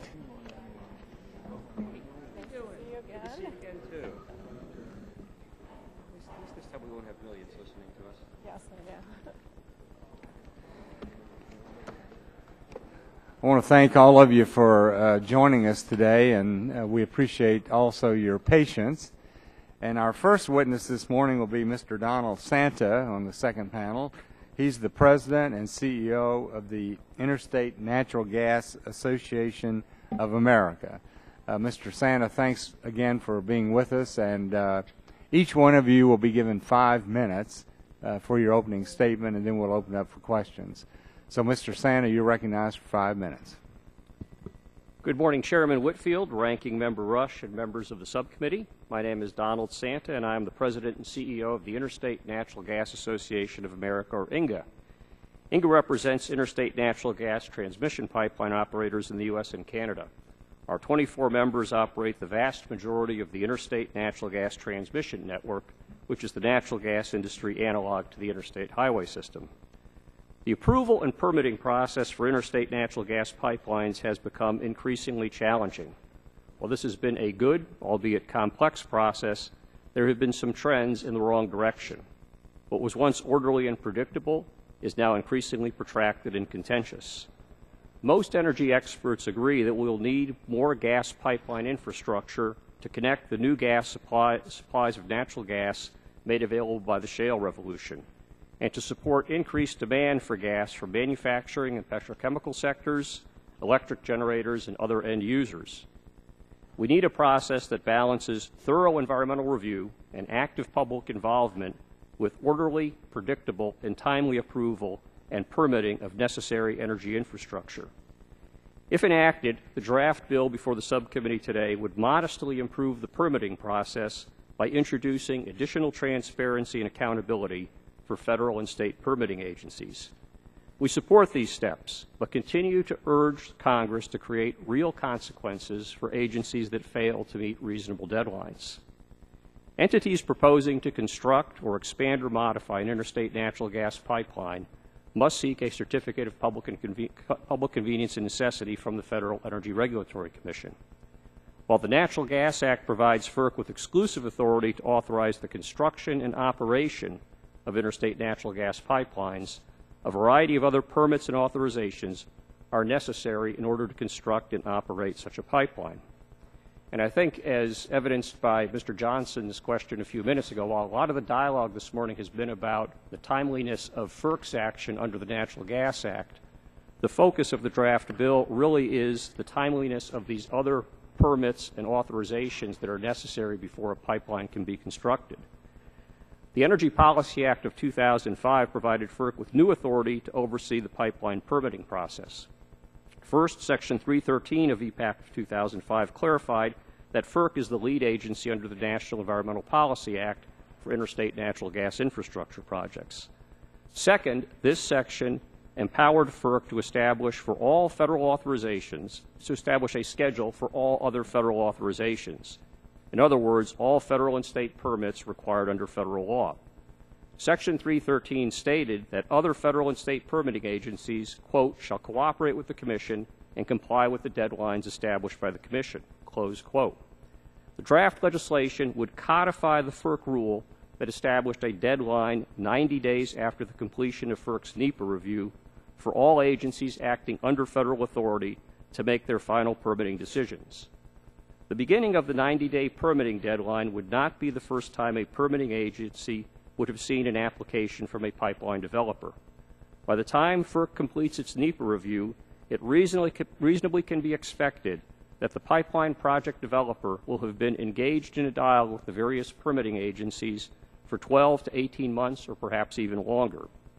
Consequently, permitting agencies will have had ample time to review a proposed project, suggest changes and modifications, and render a final decision. Although EPAC 2005 authorized FERC to establish a deadline for permitting agencies, it did not create a mechanism for FERC to enforce such deadlines. Instead, a pipeline project developer may challenge a permitting agency's tardiness or inaction in federal court.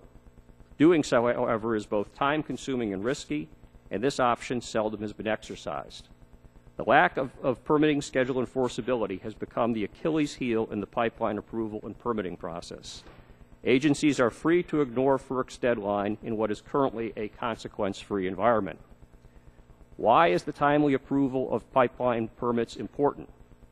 Pipeline infrastructure is a necessary predicate for fully realizing the benefits of America's natural gas abundance. Abundant natural gas, spurred by shale development, already has had a profound effect on the United States economy. We hope that Congress will ensure that there are consequences associated with pipeline permitting delays so that this critical energy infrastructure can be constructed on a timely basis. Transparency is certainly important, yet it needs to go hand in hand with clear accountability for agency inaction or delay. Thank you for the opportunity to testify today. Mr. Santa, thank you very much for that opening statement. Our next witness is Ms. Carolyn Elephant, who is a member of the board of the Pipeline Safety Coalition and principal of the Law Office of Carolyn Elephant. So thank you for being with us, and you're recognized for 5 minutes. Thank you, Chairman Whitfield. Thank you, Chairman Whitfield, and good afternoon to you and to Ranking Member Rush and the members of the subcommittee. As you mentioned, my name is Carolyn Elephant. I'm on the board of the Pipeline Safety Coalition, which is a nonprofit organization that serves as a clearinghouse for factual and objective information to increase public awareness about pipelines and also to promote environmental and public safety. In addition, in my capacity as an attorney, I represent landowners, conservation trusts, community governments, and other entities that are directly impacted by pipeline infrastructure. My testimony today will highlight two of the coalition's concerns regarding the draft legislation, which essentially requires federal and state agencies with permitting authorities over pipelines to adhere to deadlines established by FERC. First, the coalition believes that the legislation is unnecessary. There's little evidence to suggest that it's actually the state and federal permitting agencies that are responsible for delays in development of pipeline infrastructure. And to the extent that they are, companies already have a mechanism in place to enforce those deadlines, which is through bringing suit in federal court, a mechanism that's only been used twice since it was enacted 10 years ago in the Energy Policy Act. Second, the coalition greater concern is that the proposed legislation's approach to expediting the permitting process, such as requiring federal and state permitting agencies to confine the scope of their environmental review to those issues identified by FERC, would subordinate the regulatory mandates of FERC's sister federal agencies as well as state agencies implementing delegated federal authority under statutes like the Clean Water Act, the Clean Air Act, and the Coastal Zone Management Act. So the first issue I wanted to discuss, or as to why this legislation isn't necessary, relates to the delays. And from our perspective, it's not clear that these state and federal permits are holding up the process. The way that INGA has defined delay in its 2012 report that it commissioned is a situation where a state or federal permit is filed, is not completed within 90 days after FERC completes its environmental review. But there's many reasons for why this can happen. And first of all, the processes are not always properly aligned. So a company may not initiate the state permitting process until several months after it started the FERC certificate process, and that can lead to a misalignment at the end. In addition, state agencies also have the statutes provide them with a year in some instances to act on a permit. So if you start the process late, it's going to run over at the end. The second issue related to delay is that many times a delay may occur because there's a change in the route or a different alternative is proposed down the line. And there are instances where a company knows about this initially, but rather than trying to accommodate and negotiate that issue, they'll hedge their bets and figure that if they ignore it, it'll go away, and it comes back to bite them at the end of the process. I've been involved in at least two proceedings where issues raised by state agencies early on in pre-filing were ignored for years later, and when it finally came time to issue the permit and it appeared that the state permit wasn't going to issue, those issues had to be dealt with, and it created some delay. And last, as I mentioned, to the extent that there is delay, there's a mechanism that Congress put in place 10 years ago, the ability to bring suit in district court. I would respectfully disagree with my colleague, Mr. Santa, as to the difficulty of this. It has been used twice. I was involved representing interveners in one of those proceedings. It's extremely expedited. It's about 3 months, and the company in this particular situation received relief very quickly, and even with this expedited schedule, I, representing a group of landowners, was still able to participate. So that's an option that is highly underutilized, and suggests to me that perhaps companies don't believe that they have enough of a case to be able to bring to court to show delay. And so they're not using this provision because it isn't as necessary as has been suggested. As I mentioned before, really from our perspective, the most troubling aspect of the legislation is it seeks to eliminate delay really by eliminating differing perspectives. For example, one of the provisions that's been discussed is that when making a decision with respect to federal authorization, the federal and state agencies shall defer to FERC's scope of the environmental issues. And this is very troubling because state agencies and federal permitting agencies have different mandates. They evaluate different things in the environmental process, and you'll sometimes see that they may be identifying issues that FERC considers not relevant to the certificate process, and that makes sense, but these are different mandates. So we don't see that there's any justification to compel a federal or federally backed agency to subordinate its regulatory mandates to the goals of the Natural Gas Act, and indeed we can't think of any other federal industry or federally regulated industry that's been granted a similar trump card. So those are some of the concerns that we have, and I look forward to participating in the rest of this hearing. Thank you. Thank you very much, Ms. Elephant. At this time, our next witness is Mr. John Collins, who's the Managing Director of Business Development at Cube Hydro Partners. You're recognized for 5 minutes, Mr. Collins. Good morning, Chairman Whitfield, Ranking Member Rush, and distinguished members of the subcommittee. My name is John Collins, and I'm the Managing Director of Business Development for Cube Hydro Partners, a small woman-led business that owns and operates hydroelectric plants in several states. The company also engages in new hydropower development through the building of new plants at existing dams. I have over 25 years of experience in the industry, including previous experience in the development of over 3,500 megawatts of merchant power natural gas fired plants during my career at Constellation Energy. I spent over 22 years with Constellation Energy Group in various leadership positions, including Chief Risk Officer, Chief Financial Officer, and Senior Vice President of Integration. I am pleased to have the opportunity to appear before you this morning to discuss the importance of modernizing and improving the hydropower licensing and relicensing process to make it more efficient and transparent while supporting environmental protections. Cube Hydro's current portfolio of hydro generation assets consists of 13 plants that comprise over 106 megawatts. The company is committed to developing, owning, and operating hydropower facilities across the United States. We are actively pursuing the potential development of new projects on existing dams. The National Hydropower Association and the Oak Ridge National Laboratories cite the potential to retrofit more than 54,000 dams in the United States, bringing more than 12,000 megawatts of new renewable energy onto the grid while creating hundreds of thousands of new jobs and mitigating 40 million tons of greenhouse gas emissions annually. These opportunities are tremendous. However, the length, expense, and uncertainty of the hydro licensing approval process significantly disadvantages development. Licensing can extend for nearly a decade, and such a long, protracted, and uncertain regulatory process hampers investment by increasing regulatory risks, financial risks, and implementation risks, thus driving up the cost of new hydropower at existing dams. The time and energy to secure licenses and permits contributed to development costs that can be between 25 and 30% of the overall cost of the project. Cube Hydro experienced these regulatory challenges firsthand while developing its 6-megawatt Mahoning Creek hydroelectric project in western Pennsylvania. The overall regulatory process for the project spanned almost 10 years, causing significant difficulties in obtaining financing and securing a long-term power purchase agreement.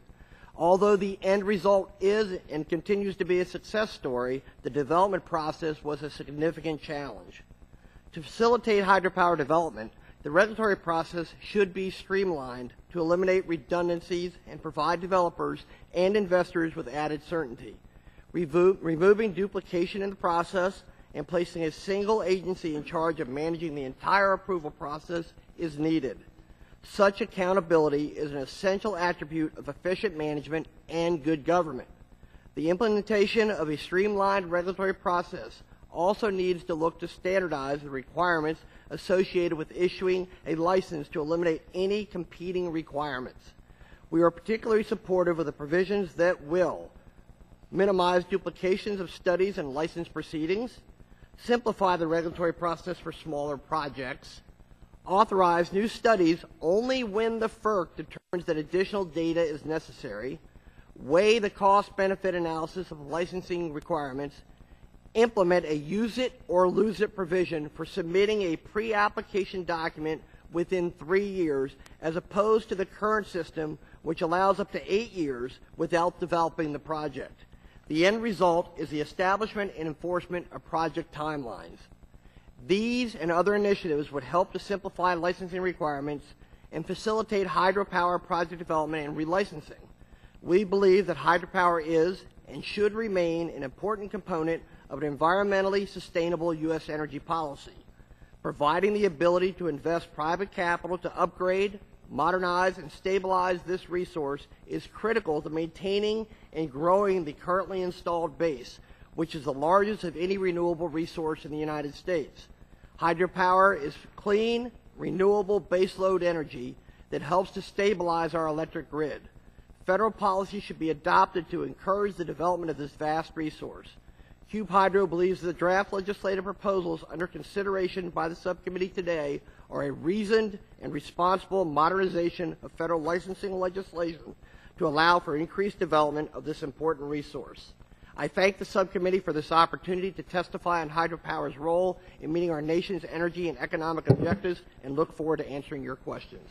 Thank you, Mr. Collins. And our next witness is Mr. Richard Roos Collins, who's General Counsel for the Hydropower Reform Coalition and Principal in the Water and Power Law Group, and he's testifying on behalf of the Hydropower Reform Coalition. So you're recognized for 5 minutes, Mr. Collins. Thank you, and good afternoon, Mr. Chairman, Ranking Minority members. My name is Richard Roos Collins. I appear on behalf of the Hydropower Reform Coalition Our conservation groups represent 2 million people who fish, boat, and hike on the lands and waters of these hydropower projects. Since 1992, our coalition has reached 170 settlement agreements with licensees, including Pacific Gas and Electric and also New York Power Authority. We worked with the National Hydropower Association and other stakeholders to negotiate the 2005 integrated licensing process, which FERC uses, and the 2013 Hydropower Regulatory Efficiency Act. We support the goal of expedited licensing consistent with the quality of the license. We do not support specific mechanisms in the discussion draft that would undercut cooperation between FERC and other agencies. Under the draft, FERC would control the schedule for the work of other agencies, determine facts relevant to fishways and federal reservations, and exclusively administer a license once issued. This would disrupt the cooperative approach that has succeeded under the Federal Power Act since 1935. Section 10A of that act requires that each license must be best adapted to a comprehensive plan for power, flood control, water supply, fish, and recreation. This mandate is achieved through cooperation. FERC determines overall how to advance the public interest, and it issues the license. Other agencies write specific articles for fishways, federal reservations, and water quality. FERC and those other agencies work hard to manage the trade-offs between competing uses of waters, looking out 2 generations. In the modern era, licenses have increased power capacity by 4% relative to the original licenses and are providing billions of dollars of regional economic benefits associated with non-power uses. At one project alone, recreation, including family recreation, will produce more than $330 million in such benefits over the next 30 years. Now let me turn to time. A licensing process is expected to take 5 years or less. Why that period? The license is based on the studies conducted to evaluate how best to manage trade-offs over 2 generations. Should licensings end on time? Yes, and in fact most do. Are some licensings delayed today? Yes, roughly 1/4. Do delays occur merely because agencies other than FERC write license articles? No. Let me give an example.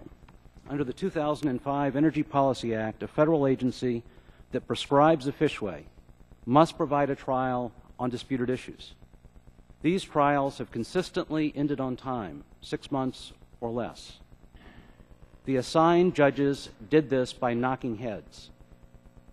Section 1303 of the discussion draft would move these trials to FERC. Would that save time? No.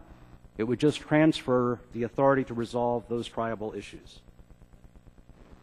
We support common sense mechanisms that save time and money by improving coordination between FERC and other agencies. Cut red tape? Yes. So let me make 4 suggestions.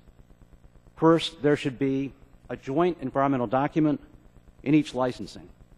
Today, there tend to be several. That's because FERC requires an agency cooperating in FERC's own document to forego the right to be a party. Faced with that catch-22, states tend to prepare their own documents for their water quality certifications. Half of the delayed licensings are in California, and that's largely why. Second, a joint study plan should provide the information necessary for all license articles. Third, there should be a comprehensive schedule, and an agency dragging its feet should be subject to a judicial mandate. And lastly, we support the procedure used by former FERC Chair Pat Wood in the early 2000s. He held an annual hearing solely to address delayed licensings. He grilled his staff and parties alike to isolate and fix causes for delay. The backlog shrank very quickly. We're committed to work with this committee, industry, agencies, and other stakeholders to develop reforms that expedite licensings consistent with the public interest in enhancing power and other beneficial uses of our nation's waters. Thank you for the opportunity to testify. I look forward to your questions. Thank you, Mr. Reese Collins. And our next witness is Mr. Randy Livingston, who's Vice President, Power Generation at Pacific Gas and Electric. And you're recognized for 5 minutes. Good morning, and thank you. PG&E is one of the nation's largest combined electric and natural gas utilities with more than 22,000 employees serving 16 million Californians. We're also the owner and operator of America's largest investor-owned hydro system. With 26 FERC licenses, we're regularly in the process of relicensing, and in fact today we have 7 projects in one phase or another of relicensing. Our system generates 3,900 megawatts of safe, clean, reliable, and affordable power for millions of Californians. It's been crucial in integrating other renewable energy sources. In addition, it provides water supply, recreation, flood control, taxes, and other benefits. Hydropower is an invaluable resource. It's one that our country can and should do more to capitalize on. We appreciate all the efforts done to date by past Congresses to advance hydroelectric generation. We believe this Congress has taken a very important step with the release of the discussion draft on hydropower regulatory modernization and by holding today's hearing. PG&E believes it's critical for hydroelectric power generators to be able to move through the relicensing processes more efficiently, more affordably, so we can implement the environmental protections, community improvements, and facility upgrades more quickly than we can today. We believe the discussion draft accomplishes this fairly and effectively while maintaining important environmental protections and community interests. In particular, it does this by clarifying FERC's exclusive authority to balance beneficial uses and to enforce, amend, or otherwise administer all aspects of a FERC license. It improves the licensing process by allowing FERC to establish standards and deadlines for federal authorizations. It clarifies the scope of federal agencies' authority under Sections 4E and 18 of the Federal Power Act and required those agencies to explain the effects of their conditions or prescription on other recognized benefits, such as energy production, flood control, and water supply. And it allows a licensee to seek a review of federal authorization or delay an issuance in the Federal Court of Appeals. We believe the common sense and basic reforms can make hydropower more efficient while keeping in place the environmental protections and other benefits that we all agree are critical. PG&E places a priority on using collaborative process to relicense a facility, as both understanding and incorporating the interests of stakeholders is critical.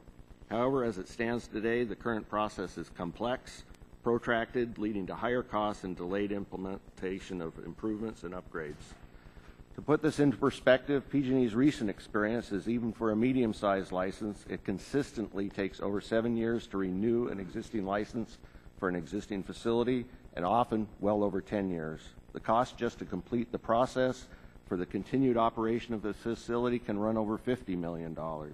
And implementing the requirements of the new license can run into $100 million. All of these are costs that are ultimately borne by the energy consumer. Relicensing process involves numerous federal and state agencies and stakeholders with interests that may not always align. Therefore, we believe the process should be improved to focus on the following: ensure environmental protections and preserve hydropower, achieve the multiple benefits of relicensing sooner, reduce cost, improve predictability, and enhance the collaborative process to be results and solution-oriented and avoid conflicting license conditions. We'd recommend a number of very specific improvements to address these licensing matters, including improving coordination between federal and state environmental reviews, including an enforced discipline schedule for all parties involved, better defining the extent of authorities by federal agencies, improving federal and state agency coordination and transparency, and finally, by establishing a process for a single challenge opportunity before FERC to resolve issues or conflicting license prescriptions. For example, in California, we're working to help our State Water Board environmental review follow a parallel path with the federal reviews, including relying on the same data and studies. To date, even though our State Water Board participates in relicensing, this process has generally been sequential and separate, at times resulting in conflicting license conditions. Today, it's up to the licensee to try and resolve those. As such, conditions have sometimes extended to private lands where there's no clear nexus to the project. Discussion draft being debated here would accomplish many of these objectives. Given the focus of this committee on crafting and advancing energy policy for the 21st century, you and your colleagues have an important opportunity to bring meaningful change to the hydropower relicensing process and to assure that it is consistent with needs and opportunities today and many years ahead. PG&E looks forward to working with you. Thanks, Mr. Livingston. And our next witness is John Sulloway, who is board member of the National Hydropower Association. And you're Good afternoon, Mr. Chairman, Ranking Member Rush, members of the subcommittee. My name is John Sulloway. I appear today on behalf of the National Hydropower Association. I'm on the board of directors, served as secretary of the executive committee, and I was president of NHA about 10 years ago. NHA appreciates and commends the work of this committee and Chairman Upton, and also the discussion drafts proposed by Representative Kathy McMorris-Rogers. I am honored to be here today to discuss this issue, particularly with the focus on hydropower regulatory modernization. Let me tell you a little bit about myself. I grew up in the electric utility industry.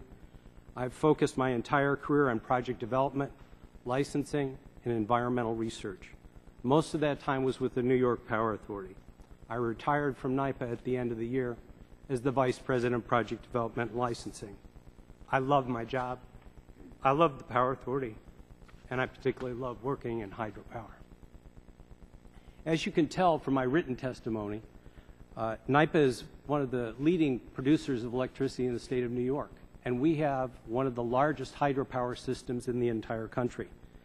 My job and my group focused on project development and licensing of both generation and transmission projects.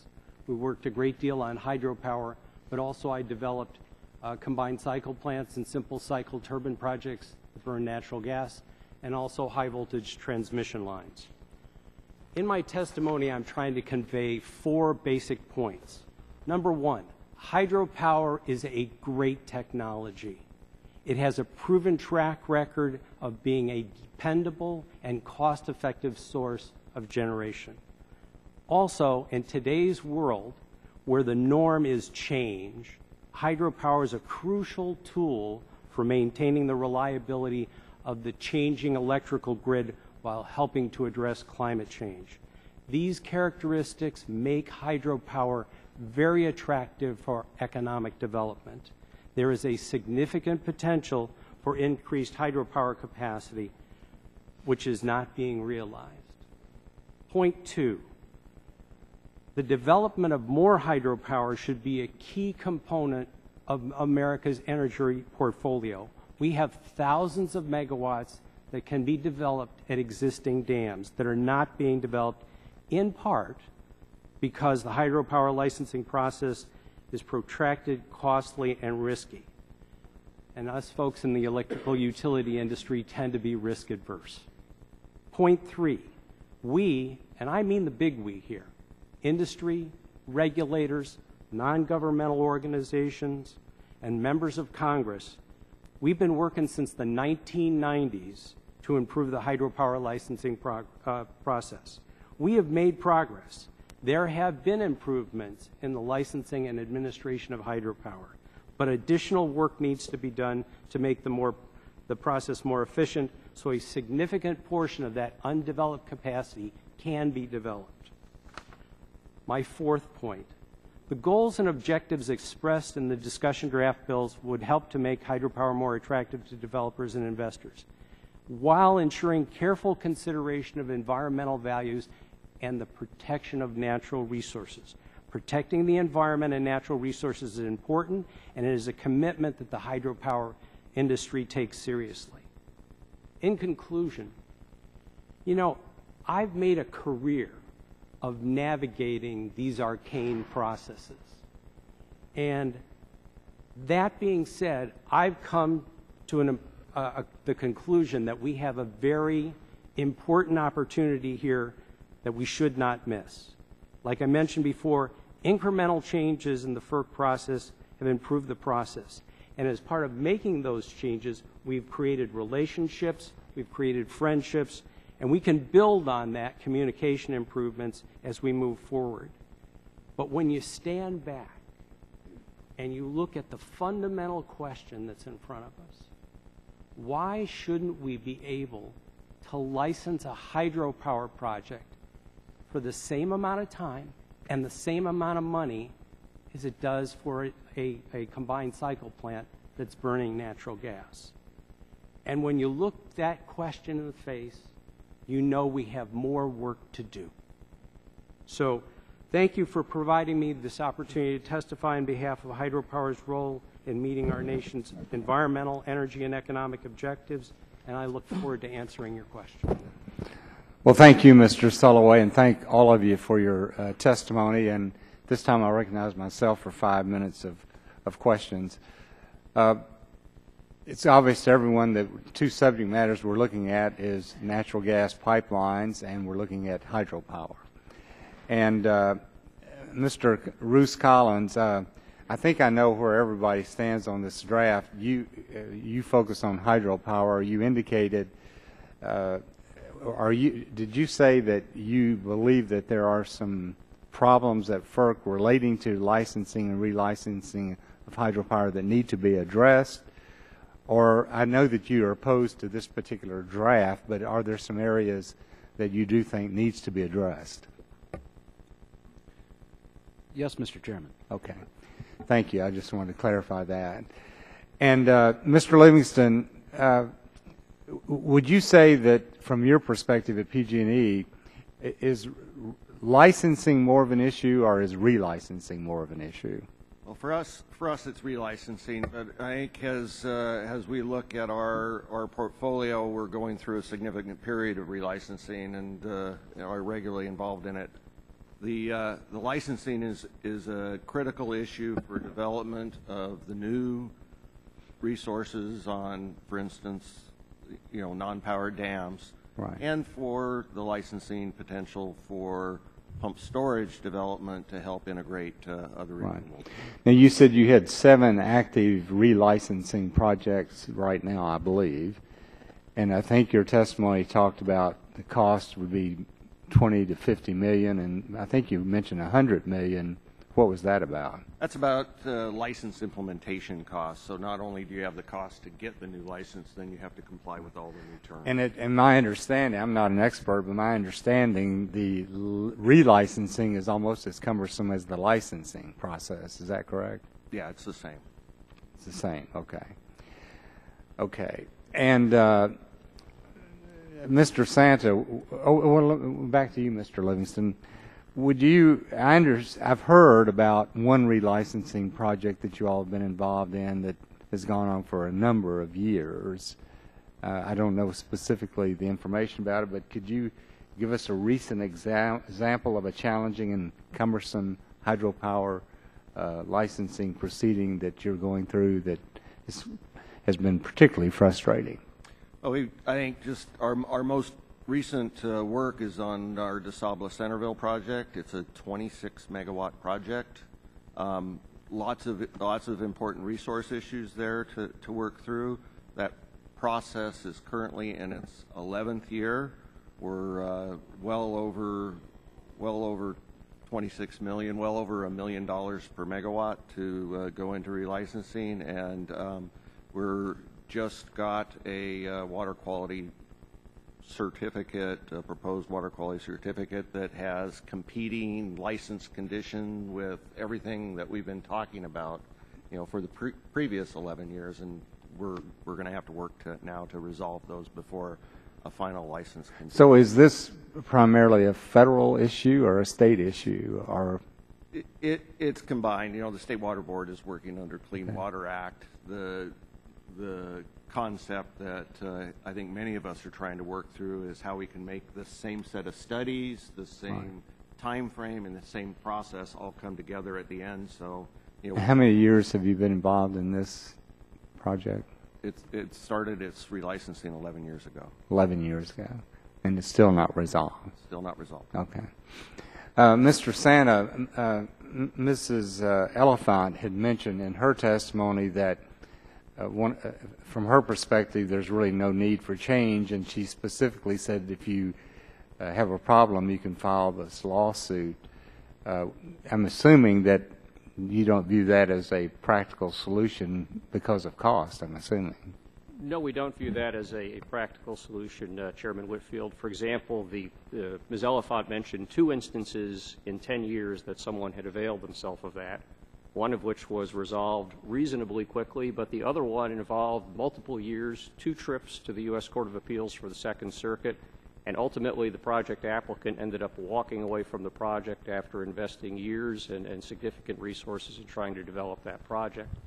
I think it's important to remember here that the current law would compel the applicant to sue the very agency from which it is trying to get the permit. Is that going to incline that agency to be more cooperative? Not to mention that same applicant may have other applications on other projects pending before that same agency. You know, you mentioned this GAO report, and I believe it was in your testimony, but it basically said that the average length of time on one of these pipeline certificates is like 5 years, I believe. It was 558 days. 558. The 5 years, I guess, was the pre-filing and the other agency permits and so forth. Yes, sir. Yeah, I think it was if you took into account the time from project inception, the pre-filing process, the FERC process, the other permits, and construction, the 5-year period is a reasonable estimate.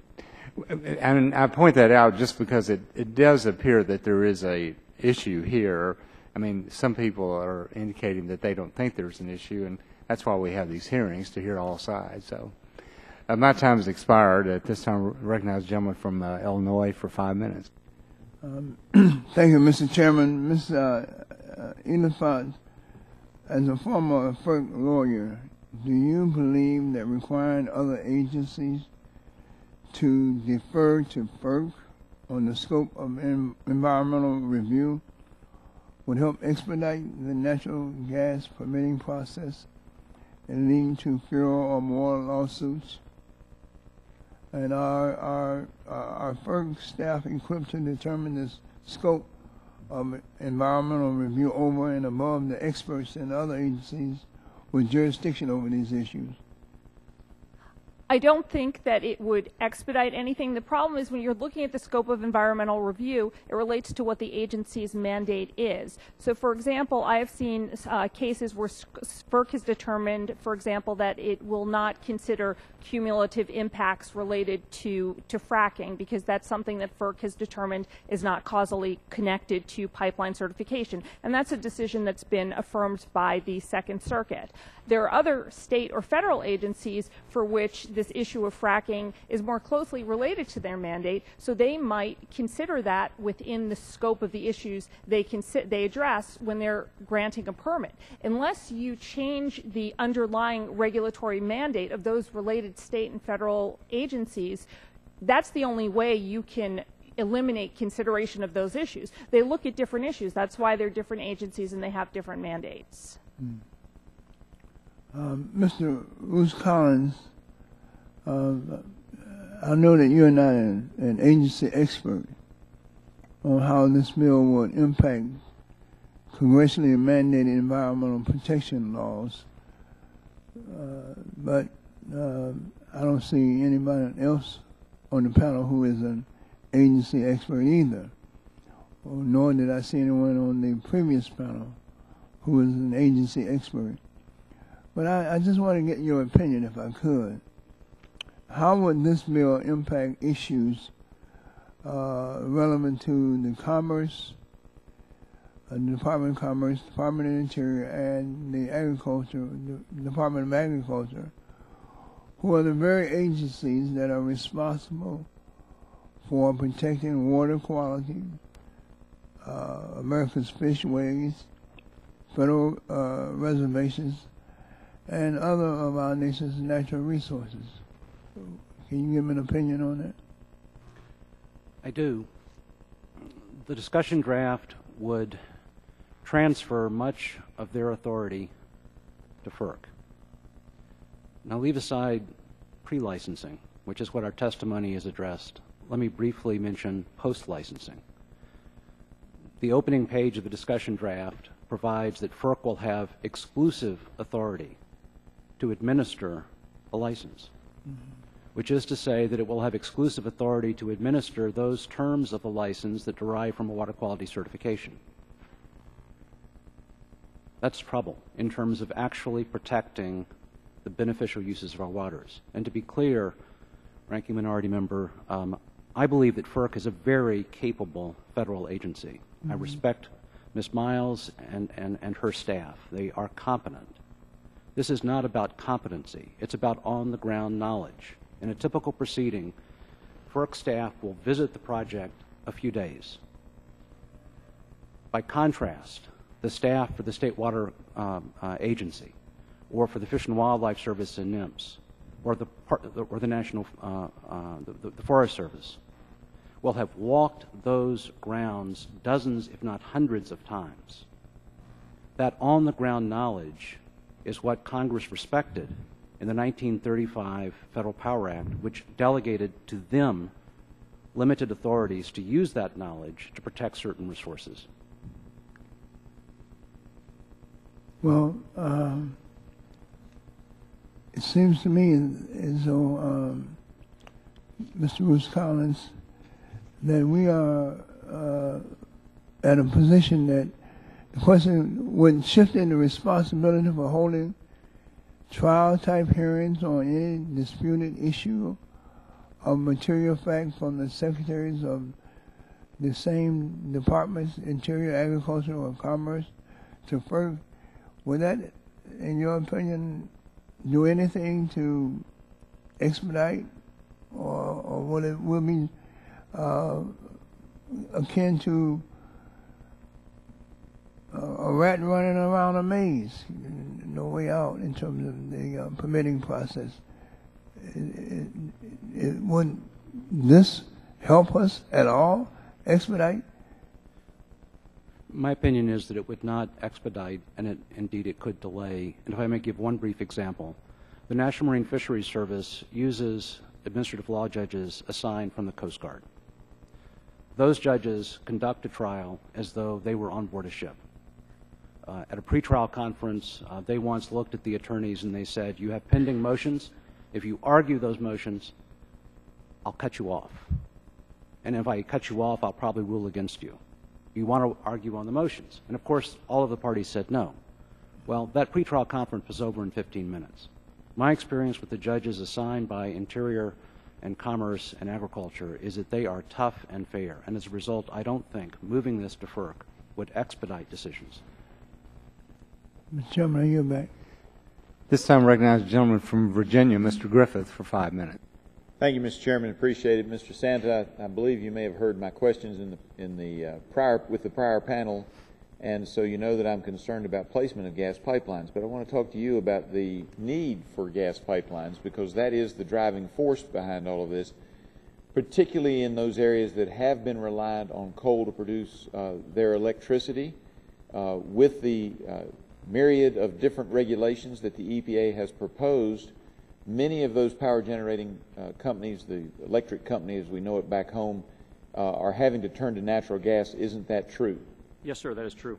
And as a result of that, and looking forward at the impact of the closing of many coal-fired power electric generation units, many of those, particularly in the southeast and the east, are looking at using natural gas instead. Isn't that also true? That's correct, sir.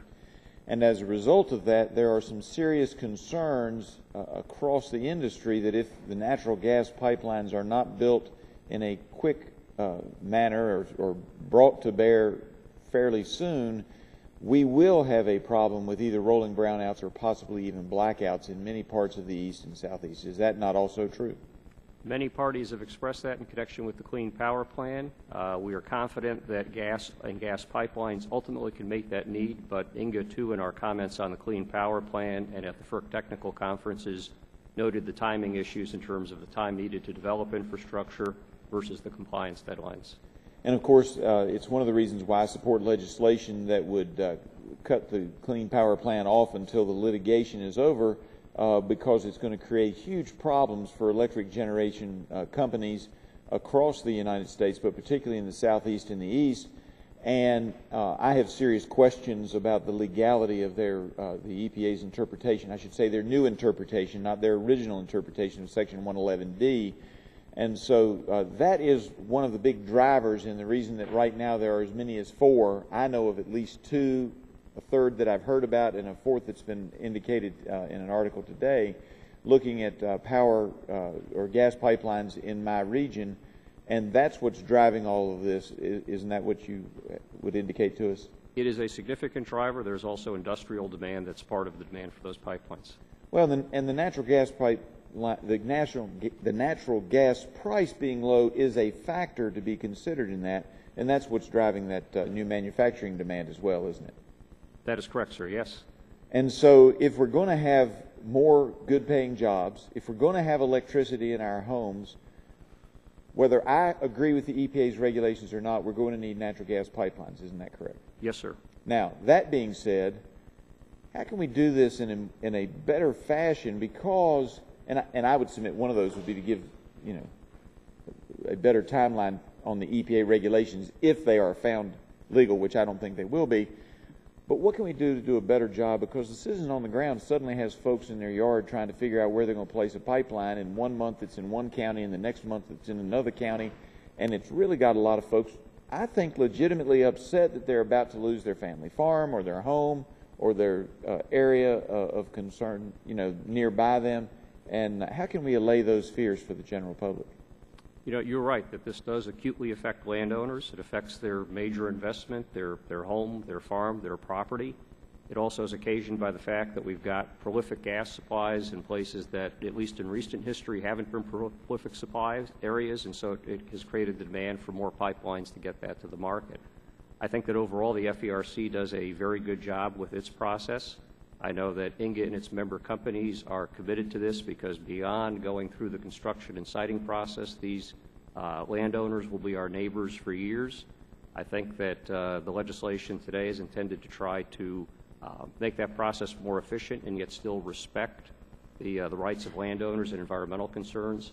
And also, as part of the administration's quadrennial energy review, the first installment focused on infrastructure. They focused on improving the permitting process. And I'm assuming that my district or my region, I should say, is not alone in having a number of proposals being made because we're going to have to move a lot of gas around the country. And, of course, we had the governor of Maine in here requesting that we facilitate that somehow to get the gas to them or to allow them to hook up to electricity either at the hydro side or from Canada. Ms. Elephant, do you think FERC is equipped to take a look at the big picture and decide if they need to have 2, 3, or 4 pipelines passing through the western part of Virginia? I think at some point somebody has to take a look at the big picture. The Natural Gas Act, although it's not imbued with the same public interest standard as the Federal Power Act governing hydro, does issue certificates for public necessity and convenience. If you look at the history of the Act in some of the older cases, FERC or the Federal Power Commission played a larger role, and they would look to see if there was a need for 3 or 4 pipelines and try to make take a programmatic view of what the public need was. In addition to development of multiple pipelines, there are other ways to increase efficiencies of existing pipelines to capture additional natural gas. FERC, in fact, just last month implemented a policy which would incentivize existing pipeline developers to address leaks in the pipeline. And there was a study shown recently in the Boston area that if you could capture all that leakage, you could increase the pipeline capacity by almost 30%. So I think that in addition to looking at just building more, we need to take a more robust approach and also look at some creative solutions, for example, making pipelines safer and addressing leaks, which is really a win-win for everybody, including the pipeline, which gets incentive payments to do that. My time is up. I yield back, Mr. Chairman. Gentleman's time is up. At this time, recognize the gentleman from California, Mr. McNerney, for 5 minutes. Thank you, Mr. Chairman, and I want to welcome Mr. Livingston here to the committee this morning, or this afternoon now. PG&E has done a lot of creative things with respect to the grid and has taken a lot of steps in terms of pipeline safety and leakage, so I I want to make sure you get credit for that. Are there particular federal agencies that are having trouble coming to the table on the hydro issue in a timely manner? I think each of the agencies, they've got very dedicated folks and they're doing their best, but in a lot of cases what we're looking at is agencies that have single or a few resource focus, right? So if you're working in the water area or around land or in other issues on fish, and same thing with some of the other stakeholders in this that might be interested in recreation or fishing, and it's really all of that coming together. What one agency versus another one would do as far as a prescription is might interfere with what another one. So the real point is trying to come together in a way that there's a decision maker, there's one set of decisions. So it's not one particular agency, it's when we have sequential decision making going on, and having an agency that can balance the beneficial uses, all the beneficial uses. And right now, the only federal agency in the hydro space that has that in statute is FERC. Are problems with regard to timing and responsiveness exacerbated by the drought in California now? Sure. I think particularly since we're in the fourth year of drought there, and with the governor making sure that we're taking decisive action on that, there is a lot of focus on trying to deal with the issues associated with water supply in the state, and many of the same folks and many of the same agencies are devoting their focus, rightly so, to that, and that does recently have an impact on agency timing and so on. Mr. Santa, you indicated in your testimony that a number of reasons for potential delays to permits, including lack of agency resources, which I'm sort of getting from Mr. Livingston as well, cooperation with FERC, and applications being deemed incomplete. Could you talk a little bit about the cooperation with FERC? I'm not sure what that means.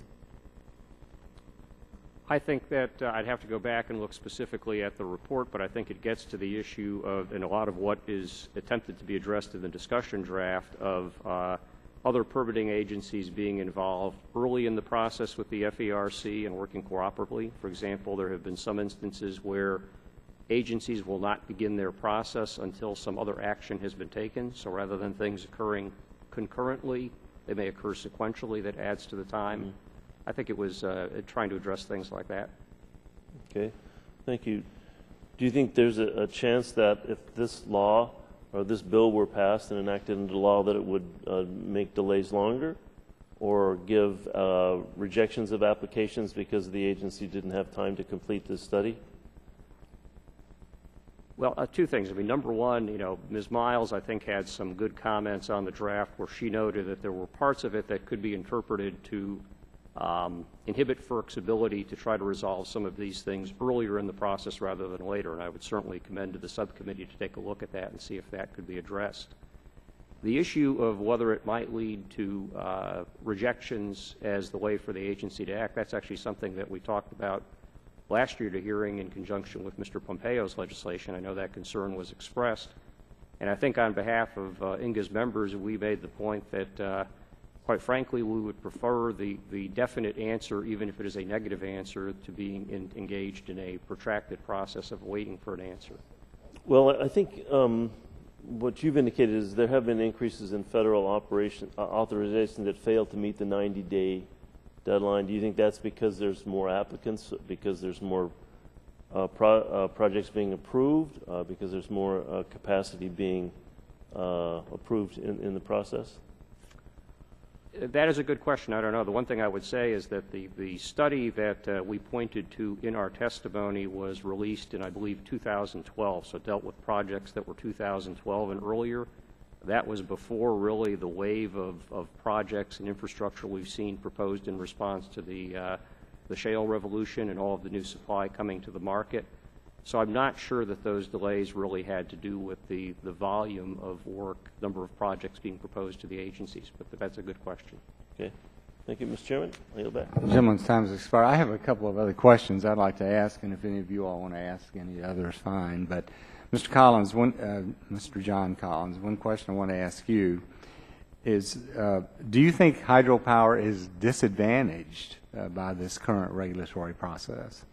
Yes, I do. I believe that the time it takes to license and the expense of licensing new hydropower or relicensing hydropower puts it at a distinct disadvantage relative to other renewable technologies. Yeah, I mean, I mentioned in my opening statement that there are certain renewables like wind and solar that get precedence, that get preferential treatment and are even exempted from some federal laws. But okay, I just wanted to clarify that. And then Mr. Sulloway, and maybe Mr. Roos Collins might want to comment on this as well, but you stated that other federal resource agencies have the authority to impose mandatory environmental conditions on the FERC license, and that seems to contribute to delay and additional cost. Am I reading something into your statement, or is that accurate, what I've said that you believe? No, they do employ mandatory conditions that do increase the cost of owning a FERC license. Okay. That's a fact. Do you want to make a comment on that, Mr. Roos Collins? Well, you don't have to. I was just...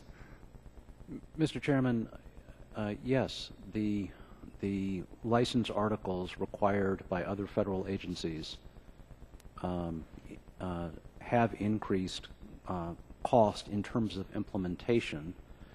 The question that we ask is, are the benefits worth the cost? And so to take New York Power Authority's St. Lawrence FDR project as a for instance, the federal and state agencies alike use these very authorities through settlement. I dare say that the result for the Power Authority may have been more expensive than what would have happened if FERC had exclusive authority. Right. I think it's also fair to say that the benefits were significant. Yeah, well, I think that's important because sometimes there are additional costs, but maybe the benefits outweigh that. But also, let me ask this question. Do these mandatory conditioning authority of other federal resource agencies frustrate FERC's ability to balance or modify the public interest? Do any of you have a thought on that? I don't think anyone disputes the rights of a federal agency to prescribe what happens on its land. I think part of the question goes, how far does that authority go? Should it apply to neighboring lands? Should it apply to private lands? Should it apply to lands that are far away and have no clear nexus? So I think it's really getting down to having Congress define the extent of where that authority goes and how it's used, rather than any recognition that they don't have the right to prescribe how somebody who's a guest on their land should treat the land. And I think we all agree with that. It's just a matter of extent and where. Okay, well, thank you. Mr. Green. Mr. Green's recognized for 5 minutes. Thank you, Mr. Chairman. I apologize. Typically on a Wednesday up here, there's so many issues going on and so many hearings. Ms. Elfont, you mentioned in your testimony that you're not aware of any federal agency that allows a trump card. In the LNG export permitting process, FERC requires the bulk of the NEPA analysis with nothing but a concurrence from the DOE. Why is deference to FERC not acceptable? Well, I think that the provision with deference to DOE doesn't necessarily have to do with the resource review. The LNG Review Authority still expressly preserves the power of states to issue permits under the Clean Water Act, the Clean Air Act, and the Coastal Zone Management Act. And so I think that those statutes have such unique relationship to protecting those resources and have sort of an established procedure that deferring to FERC could encroach on the policies that were intended to be protected by those other laws. Well, what we're trying to do is get more coordination between the federal agencies, but you mentioned also that you're concerned about public participation. Would a 30-day notice and comment period regarding issue resolution alleviate some of those concerns? I think that the provision related to issue resolution, I had said I didn't think that something like that was necessary because there are multiple opportunities for issues to currently be resolved. For example, in one case that I have that I think would be accurately characterized as delay case, the state agency and the Corps of Engineers very early in the pre-filing process and again in the application process expressed some concerns and reservations about where the project was going to go and also asked for additional information on certain resources, and it seemed to me that there were many opportunities to resolve those along the way rather than have it be done in this pressured 30-day period like this statute prescribes. I mean, there's still opportunities for the agencies to cooperate, and that does happen from time to time. Well, and I know the pre-filing work, I don't know if we've exhausted the success of that, but that is a goal to do it, to get, the Corps and different agencies together so the applicant will know what the problem is and can deal with that early on. And so that's our goal, I guess. Mr. Santa, in your testimony you state that challenging a permitting agency's tardiness or inaction is time-consuming and risky. Where do most companies focus on their challenges? Is it a state agency or the federal agency? It varies because in some instances it is a state agency acting pursuant to delegated federal authority. Yeah. For example, I think in both of the cases that where pipelines have availed themselves of the judicial review provisions, they've been challenging state agency actions. Yeah, what state would that be? I believe one of them was Connecticut, and I believe the other one was Maryland. Maryland was a delay case. Okay. So it depends on the area. That's correct, yes. I was wondering if that was a problem with Texas.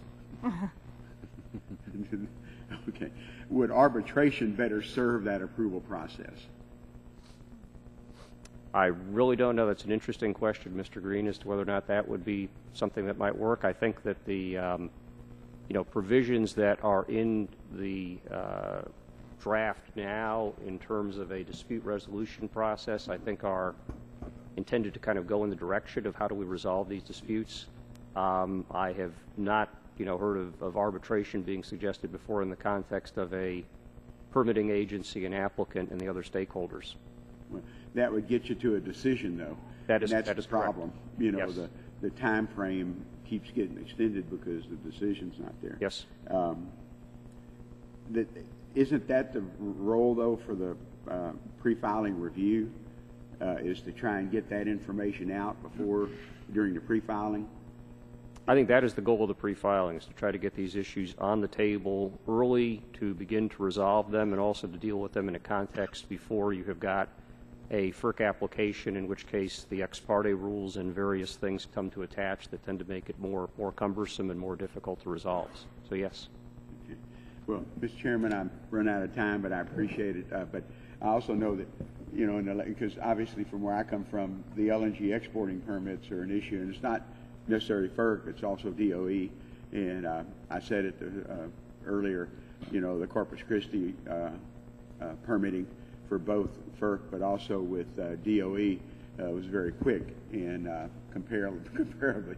But obviously we have a whole bunch more in line because most of those permits will probably come from Louisiana and Texas, and instead of the east or west coast. So, thank you, Mr. Chairman. You're welcome. Recognize Mr.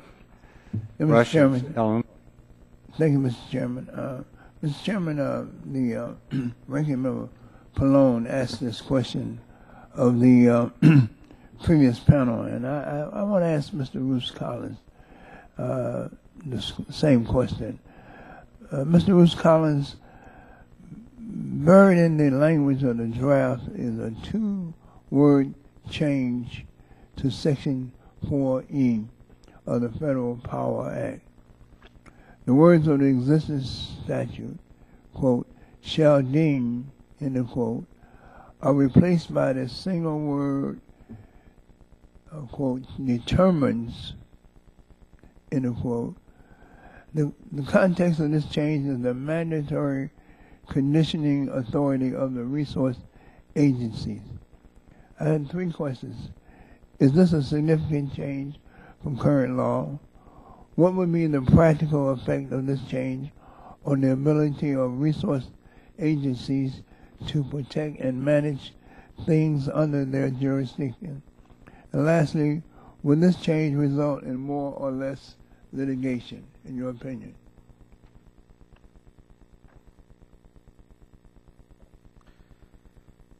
In my opinion, the change in those 2 words is not significant, and here's why. I think the intent of the discussion draft is to change from a verb, deem, that has lots of discretion, to determine, which sounds like it must be more rational and based in the record. That's what these agencies already must do. There's a case called Bangor Hydro, decided by the D.C. Circuit in 1996, that expressly held that a federal agency cannot have a field of dreams justification for a condition. It must have a rational basis and state a specific goal. And so with respect to those 2 words, what I see is an intent to recognize the holding of that case and similar cases that followed. Thank you, Mr. Chairman. Thank you so much. Well, that concludes the questions and it concludes the hearing. And once again, I want to thank all of you for taking your time and coming and share your views and experiences with us. We look forward to working with all of you as we move forward trying to develop an overall energy package. And we'll keep the record open for 10 days. And I would like to ask unanimous consent that the following statements and letters be submitted for the record. A letter from the Edison Electric Institute in support of the Hydropower Regulatory Modernization Discussion Draft, and second, a statement from the American Public Power Association in support of both the natural gas pipeline permitting reform and hydropower regulatory modernization discussion drafts. Without objection, so entered. And thank you all once again, and that will conclude today's hearing. Thank you. Thanks so very much. Let's see one tomorrow. No relation. Family connection. I'm a Collins Friday. I'm a Collins. One Eric. 4 o'clock. Is that okay? My wife's family. My family. Thank you. Tennessee and Kentucky. Yeah. Texas. But I don't know. Maybe. We'd have to trace